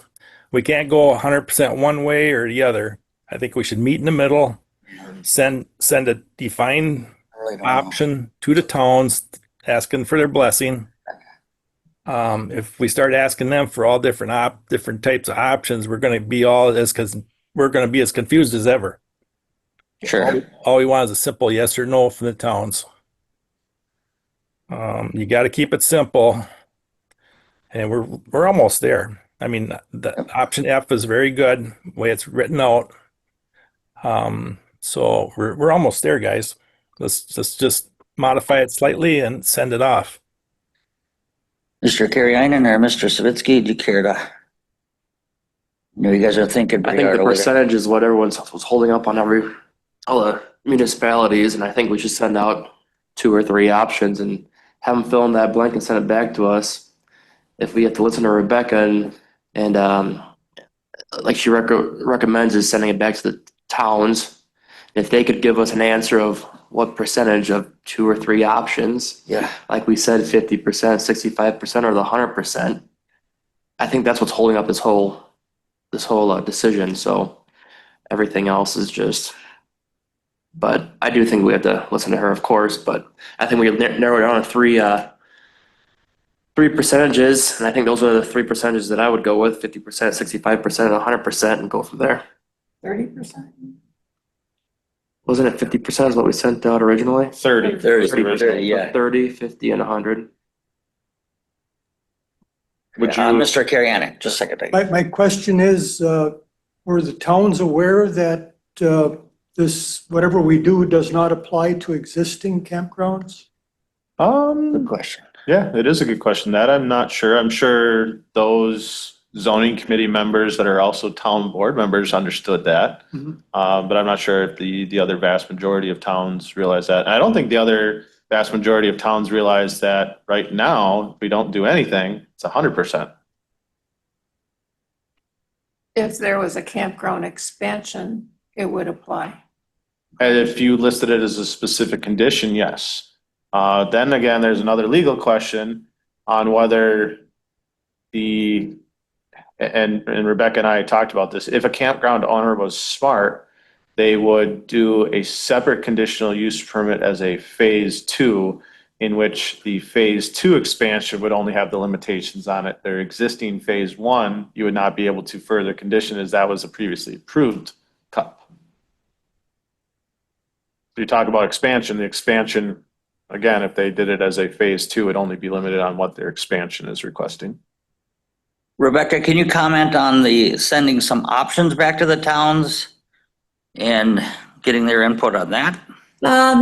If you send multiple options to the town, you would have to, if you are looking for a recommendation on an ordinance draft, you would have to draft it that way. If you're looking for just feedback from the towns, then, I mean, you can do that. It would sort of be like Jay sending out, I don't want to say a straw poll, but, you know, a question, what could you live with, towns? What do you want? You could do that, but what comes back is not going to be a recommendation on an ordinance, because that straw poll is not the ordinance.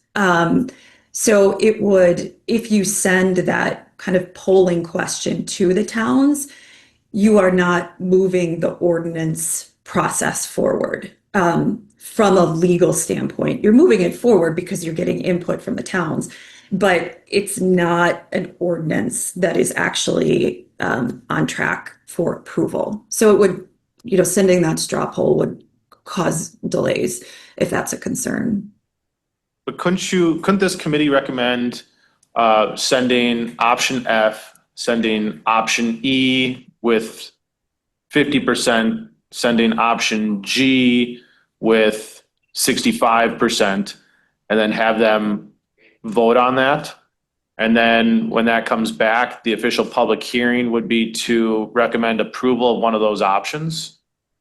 You could, but that's not the normal process that the county follows. That process is legal, absolutely. But what essentially is happening is you are not sending a draft ordinance to the towns, which again is not required under the statutes. The county does that because it's been its practice. Yeah, but I mean, we're still, I guess, giving notification to the towns. You know, you're still involving them in the process. I wouldn't want to send out, you know, more than 3 options, because now if you have 4 options, you could have 25%, 25%, 25%, 25%. And if you recommend one of those options and it goes to county board, we could be right back in where we are now. And then the towns submit a resolution of disapproval. If we send out either 2 or 3 options, and 50% of the towns choose that option, then I think we're green lighted to proceed, because then that's what the towns wanted, so.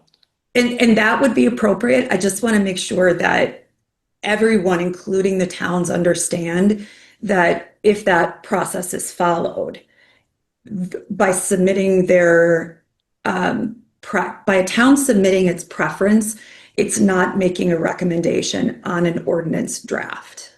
Right, and I could structure a summary letter to them to that effect. But I would also caution that it would just be the percentage that you would want to, change at that point, and I appreciate Magnuson's comments about, the potential slabs under park models, but all of a sudden we start throwing, different hybrids of these options that's not, it's gonna be pretty confusing to the towns. And on that point, Jay, if I can just say that where we get into those particulars, if a town wants to explore regulating independently, it can. I'm not saying, towns can regulate these. I'm not town's council. But if a town wants to undertake regulating certain elements of this subject matter, it can do so. I don't think the burden should be on the county to have to accommodate multiple options of multiple components of, slab, no slab, utilities, no utilities, 30%, 25%, 50%. That creates a huge burden on the county, not only from a drafting standpoint, potential legal risks, but then enforcement. I think there's other available options that would be legally cleaner than giving those all of those different variations. So Mr. Savitsky, what are you saying here then, bud? Did we try to bring in all the town chairs at one time to discuss this, or was that something else? That was something else. That was for multi-dwelling development. And then we ended up forming an ad hoc committee to that effect. So we have not brought the town chairs in for something like this. So if the options went out to the towns, right, we get that back and have a public hearing. I think we should. Board. You like that? I like that. I like simplifying it, like what Jay said, 2 or 3 options and have them bring it back to us. And then Can I make a motion? Of course, if we're ready. I'd like to make a motion to resend option F to the towns with the 2 changes. Just change it from 30% to 65% and allowing the campground owner to put a 4-inch slab under a park model if he chooses. Just keep it simple. Send basically one option to them, and keep it simpler. I think that will fly with them and I think we'll get most of the towns I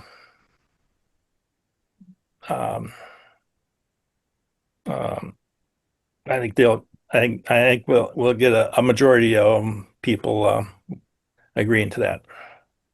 Kathy, did you get that motion then? Can you read it back to us, please? It sounds like there's no options, really, just 2 changes to section F, correct? Magnuson wants to resend it, option F, back to the towns with 2 changes, 30% or 65%, and he also wants a. 30 to 65. 32, okay. 30 to 60. No option there, just moving it to 65%. Okay, well, so I had that. And That's how I heard it. 4-inch slab. Yep. The option of 4-inch slab under a park. Okay. All right, before I allow any further discussion, I need a second to that motion.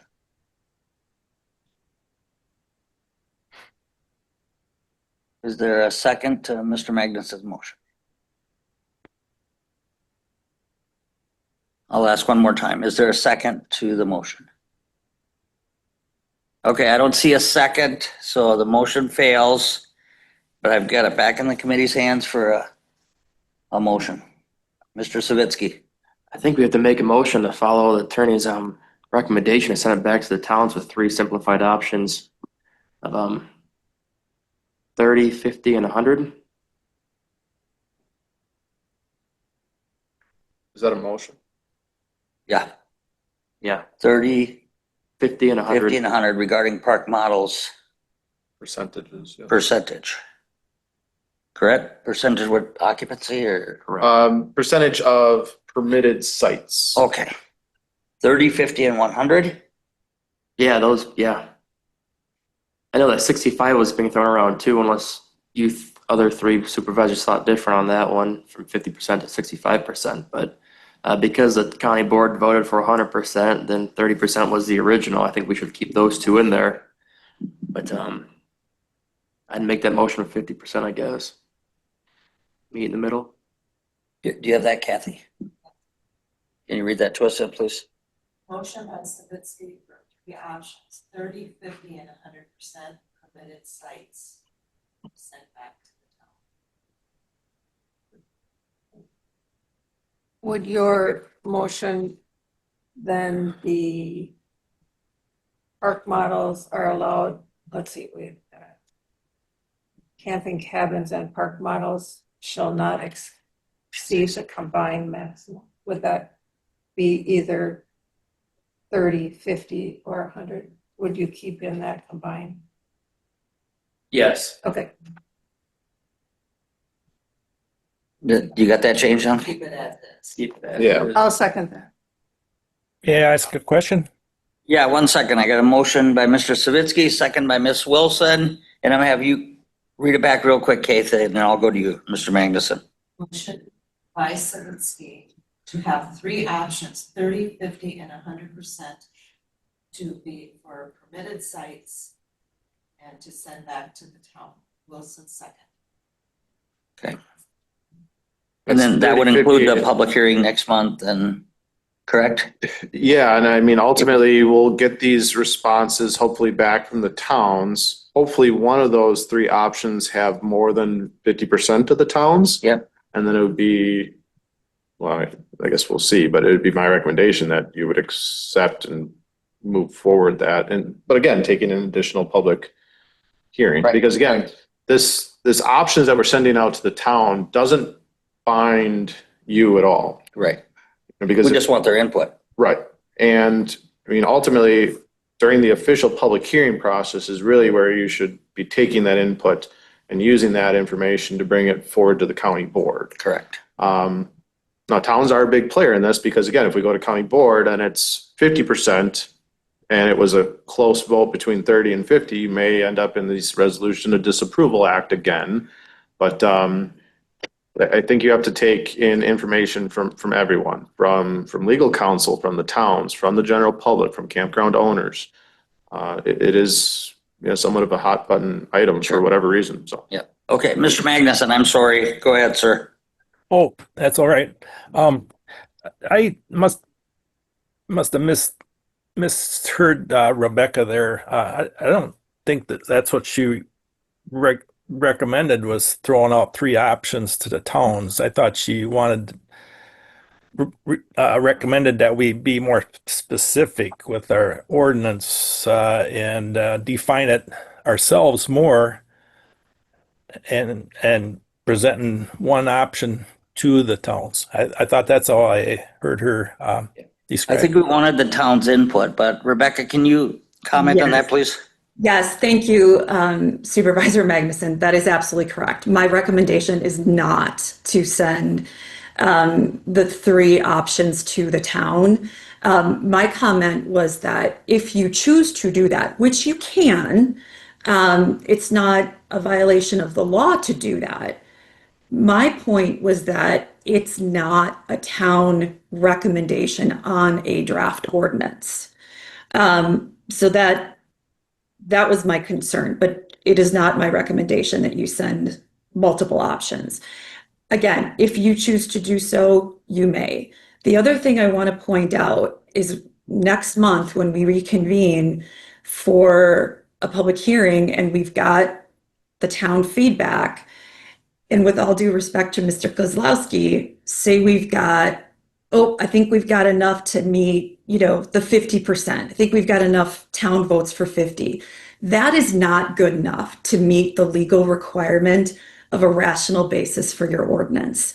You're going to have to do a really good job of articulating why that 50% is the justification for the ordinance beyond because we think this is what the towns will accept. And certainly Jay and I will help you through that process to develop those points.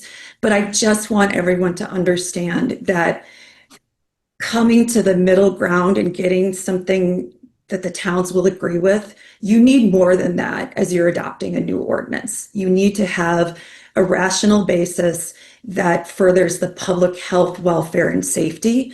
And so when we reconvene next month, we're going to go through those elements and then make sure that that record goes up to the board when a recommendation goes to the board.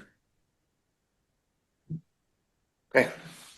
Yeah, and I understand that it wouldn't be, that we're asking the towns, to approve a specific amendment to the ordinance. It really, because of the dynamics with this one and it being sent out to the towns 2 other times already, this would be now the 3rd time. I think we are just looking at more a poll information as to have a working approval process at a public hearing where this may not be the policy or the practices we've done in the past, but I think for this one, we almost have to go this route just because of the weird dynamics with it. And I think towns will be acceptable to this. I think, whatever poll information we get back should be highly considered. Sure. Mr. Carriano. If I understood Rebecca previously, it sounded like towns could do something, to modify what we do at their local level. Is that right in terms of the percentages for like slab allowances or not? Can I jump in here, Jay? They may be able to. I don't know that for sure. What I'm saying is that if a town wants to explore whether it can regulate, that's an option for the town. But I cannot answer whether the town has independent authority to do that. That's something that the towns would need to look at on their own. Okay. Ms. Wilson. After we get the information back from the straw poll, we would form an ordinance. Would we then send it to the town for approval? That would be up to this committee. Now, again, our previous practice is yes, but there again is an extra step where I guess it's my hope that we start to see what the straw poll results would be, because we don't need to send it back to the towns. We can hold a public hearing.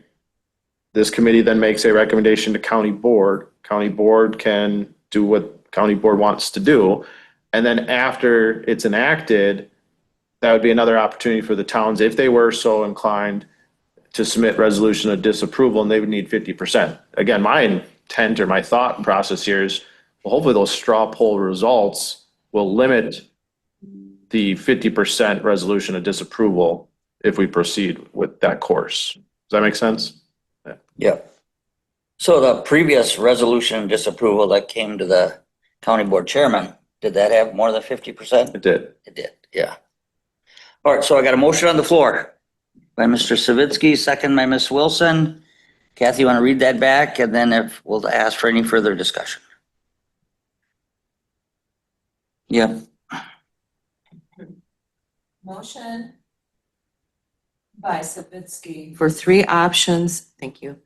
30%, 50%, or 100% permitted sites, and then to send to the towns. Second by Wilson. And just to clean that language up, it's 30%, 50%, 100% as to the combined total of park model trailers and camping cabins as to your permitted number of sites in licensed campgrounds. And I'll help you with that official language for the Thank minutes, you. but just so that you Good. realize I that that appreciate is that. what Yeah. that's for. Did you hear that then, Mr. Magnuson? Yes, With the yes, sir. clarification that it only applies to new or modified or I think it would only have to apply to new unless there was a specific condition to a previously approved campground that said, you know, Mr. Carrieonen's campground, you are limited to X amount of park model trailers or X percentage of park model trailers. And again, looking through our previously approved ones, I have not seen that language verbatim. Okay. Okay, so we have a motion and a second. We've had discussion, and this would of course include that we would take it up next month in a public hearing, right? And an action item. Okay, I think Kathy, we're gonna do a roll call vote that this option F sent to the towns passes. All right. Steve Carrieonen, Yes. Marshall Savitsky, Yes. Kay Wilson, Yes. Tweed Schuman, Yes. Dale Magnuson. No. Okay, motion carries. Yep, I will All right. get that out to the towns either still today or early part of next week. Yep. So. Good, thank you. Moving on to item D, so again, kind of with the same process. So I was asked a hypothetical, but also realistic. Associate the campground council, been trying to speak, do not recognize them. Yeah, no, we're moving forward with this, so. If he wants to, he can call the court counsel. Yeah. Yeah. There was a public comment portion in the beginning of the meeting, which he could have relayed information. You can also speak with our legal counsel. Also, we are holding an official public hearing next month in which he would be invited to certainly distribute comments. Thank you though, sir. Item D is, Yep. so we have quite a, I wouldn't say quite a few. There's, you know, at least when I'm looking around the county, there's at least 7, if not more, existing mobile home parks. Now, mobile homes are specifically different than park models and different than camping cabins. They're different than campgrounds. But we have, you know, the S&J trailer park out on Highway 63. We have just off of Park Road, which is just north of the old Hayward Golf, or the Hayward National Golf Course on Park Road. There's a trailer park there. There's another trailer park out on Whitefish Lake, Morningside Trail. I was asked, can mobile homes be replaced with park model trailers? They're specifically different as per the definition of those units, but it's a very interesting question that I need help from this committee to decide. Can a mobile home be replaced with a park model trailer?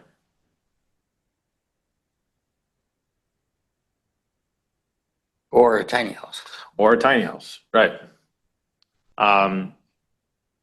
We're not seeing a lot. I don't know if they're still even building a lot of mobile homes, like new mobile homes. Majority of them are going to either, more of a modular home or a manufactured home or a double wide.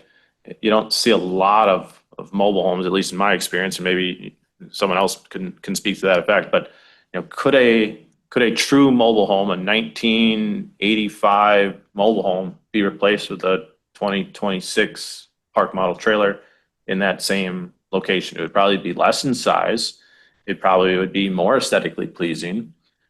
But it's not something that the current ordinance gets to it. And if that is something that we want to look at, and maybe that is something where if someone wanted, Mr.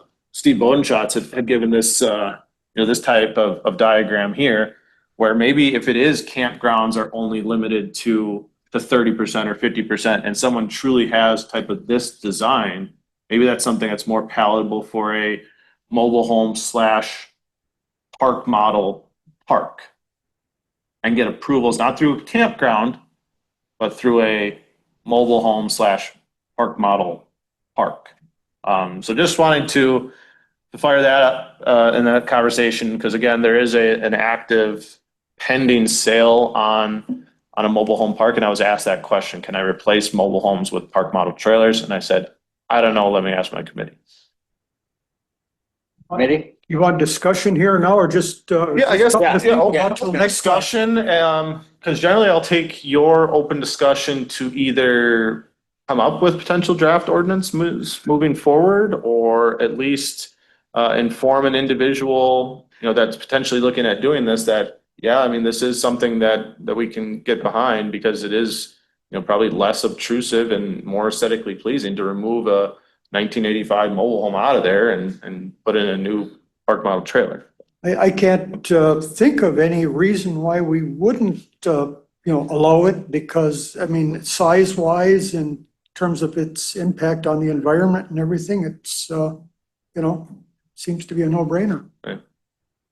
In our housing shortage? Although Okay. park models are seasonal.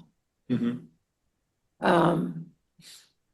don't know what the regulations are for mobile home parks, so. Yeah, I haven't dealt with them a lot, to be honest. I've not seen a request for new ones. Now we have seen, some at like S&J or Tiger Muskie that have, switched ones out before, but, I would be in the same, rationale that, if someone is, wanting to remove an existing mobile home and replace it with a park model trailer, I see that as being less obtrusive. It's probably going to be smaller. It's going to be newer. It's going to be more aesthetically pleasing, but that's just my 2 cents. And if that's something that we can get behind, I'd probably end up making some minor tweaks to an ordinance. And like I said, if there was after those options are out to the town and 30% is what we want to see in campgrounds, then we'll probably, try to craft this, these mobile home parks, because I don't think we're not seeing a lot of new mobile home parks, but maybe as a park model park, right? And that would potentially, as Mr. Schuman alluded to, would be a potential fix for housing crises. I do believe, and again, I'd probably default to the Bowden shots, but are there full year-round living conditions available in park models? Yes. We're gonna deem this the most manufactured house built to the HUD code. What? Come up to the mic, sir. This is something we need answered. Pinewood Homes is our manufactured housing dealership. We're state licensed in the entire state. And we sell homes built to the HUD code, and also we sell modulars built to the state UDC code. There's 2 separate codes. We also, Crystal Lake Park LLC is our RV dealership based in Lodi, Wisconsin. We sell park models into our campgrounds. We're in 7 different counties with our different RV parks that we have. And the RVs, the park models are built to a national code. It's not a state code. And again, the park model is built to the same code as an Airstream travel trailer is, the same inspection process. Now, when it gets down to camping cabins, I'd like to give just a little history on camping cabins. We have camping cabins that we've had custom built at a couple of our resorts, and we've used a state licensed inspector that inspects every aspect of the plumbing, electrical, just as if he was at the factory looking at the unit coming down the assembly line. He's come out at the different inspection points, and then he gives us a sticker for it, and it's licensed then. And then we can rent that cabin out through our resort, just like having a resort cabin. But there's a proper inspection process. You can't just buy a shed from Northwood Shed and put some plumbing in it. And people have done that, but it's not legal. So I don't know if I confused you or clarified. Well, I guess my question is, so what's different from a modular manufacturer, which you're currently producing, versus a mobile home? Well, mobile home is the old term. It's just like we don't really call them trailer parks anymore. They're manufactured home communities. It's supposed to sound better. But one of the points is a park model year round. Yes, they're built the same way as they've got the studs in the wall. They're insulated. The ceiling roofs are insulated. The floors are insulated. They have an internal furnace. And we don't get into year round use on those because RV parks and campgrounds can only operate 7 months by state statute. So we don't worry about the other 5 months. I try to go to Florida for those months and get and rest up for the next season. But they are able to be used year round. They have thermal pane windows in them, Ms. Wilson, not just, the old single glass like the old jealousy windows that old trailers had. So they can be used year round, but state ordinance wise, statute wise, they have to be in a licensed campground and we can only be open 7 months. 7 months. All right, thank you, sir. So what would happen if a mobile home park put in a park model and then started weekly rentals? Yeah, you're kind of crossing two different lines as far as a mobile home park and then, ultimately a campground. And yeah, I'll have to do some additional history, but if park models are only allowed in campgrounds, then that is statutorily different than a mobile home, or what was the term that you'd use now? Recreational trailer park Manufacturer. or manufactured trailer park? Right. I don't think there'll be any restriction to have a park model in a licensed mobile home park, because they are built with the same materials as regular mobile, basically. But they just have to insulate the skirting underneath them, and if that one be allowed in a licensed mobile home park, the county can make that decision. No, Rebecca has her hand up too. Oh, Rebecca, I'm sorry. Go ahead. Yeah, and I couldn't hear the last comments. Keep in mind, there are different statutory definitions for a park model, a mobile home, and a manufactured home. And so if you start allowing one to replace another, we have to make sure that what you're doing jives with state regulations. With respect to whether a park model may only be in a licensed campground, that is my understanding as well. I don't know that for sure. But based on my very initial research, that's my understanding, which if that is the case, then I would say it's a moot point that you shouldn't even consider this option. Well, you got to work with legal. Jay, before And can I just say too, this is a very complicated issue. As I dug into this after Jay and I spoke earlier this week, not only because of these multiple state definitions of these 3 different types of units, but we have to look at this in the context of the camping cabin ordinance. Because if the county is challenged on either one, it will look to how you are addressing the others or these same units in a different ordinance consideration.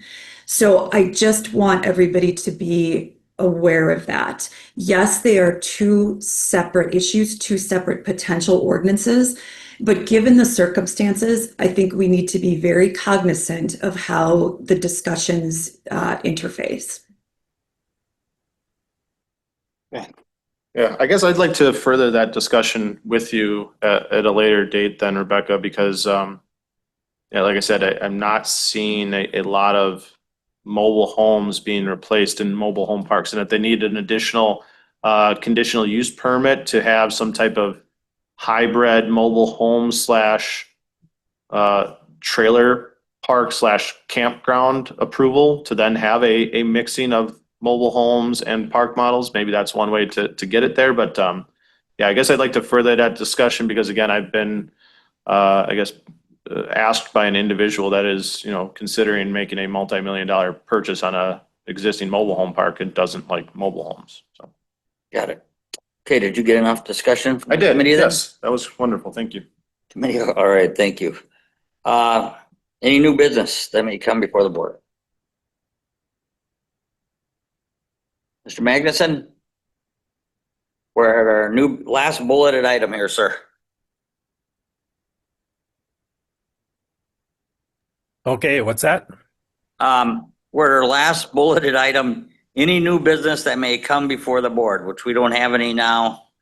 We are going to have a public hearing at our next. Yeah. zoning committee meeting? All right. Nothing else? Thank you all. We are adjourned. Yep, thank you. Thanks, everybody. Have a good weekend.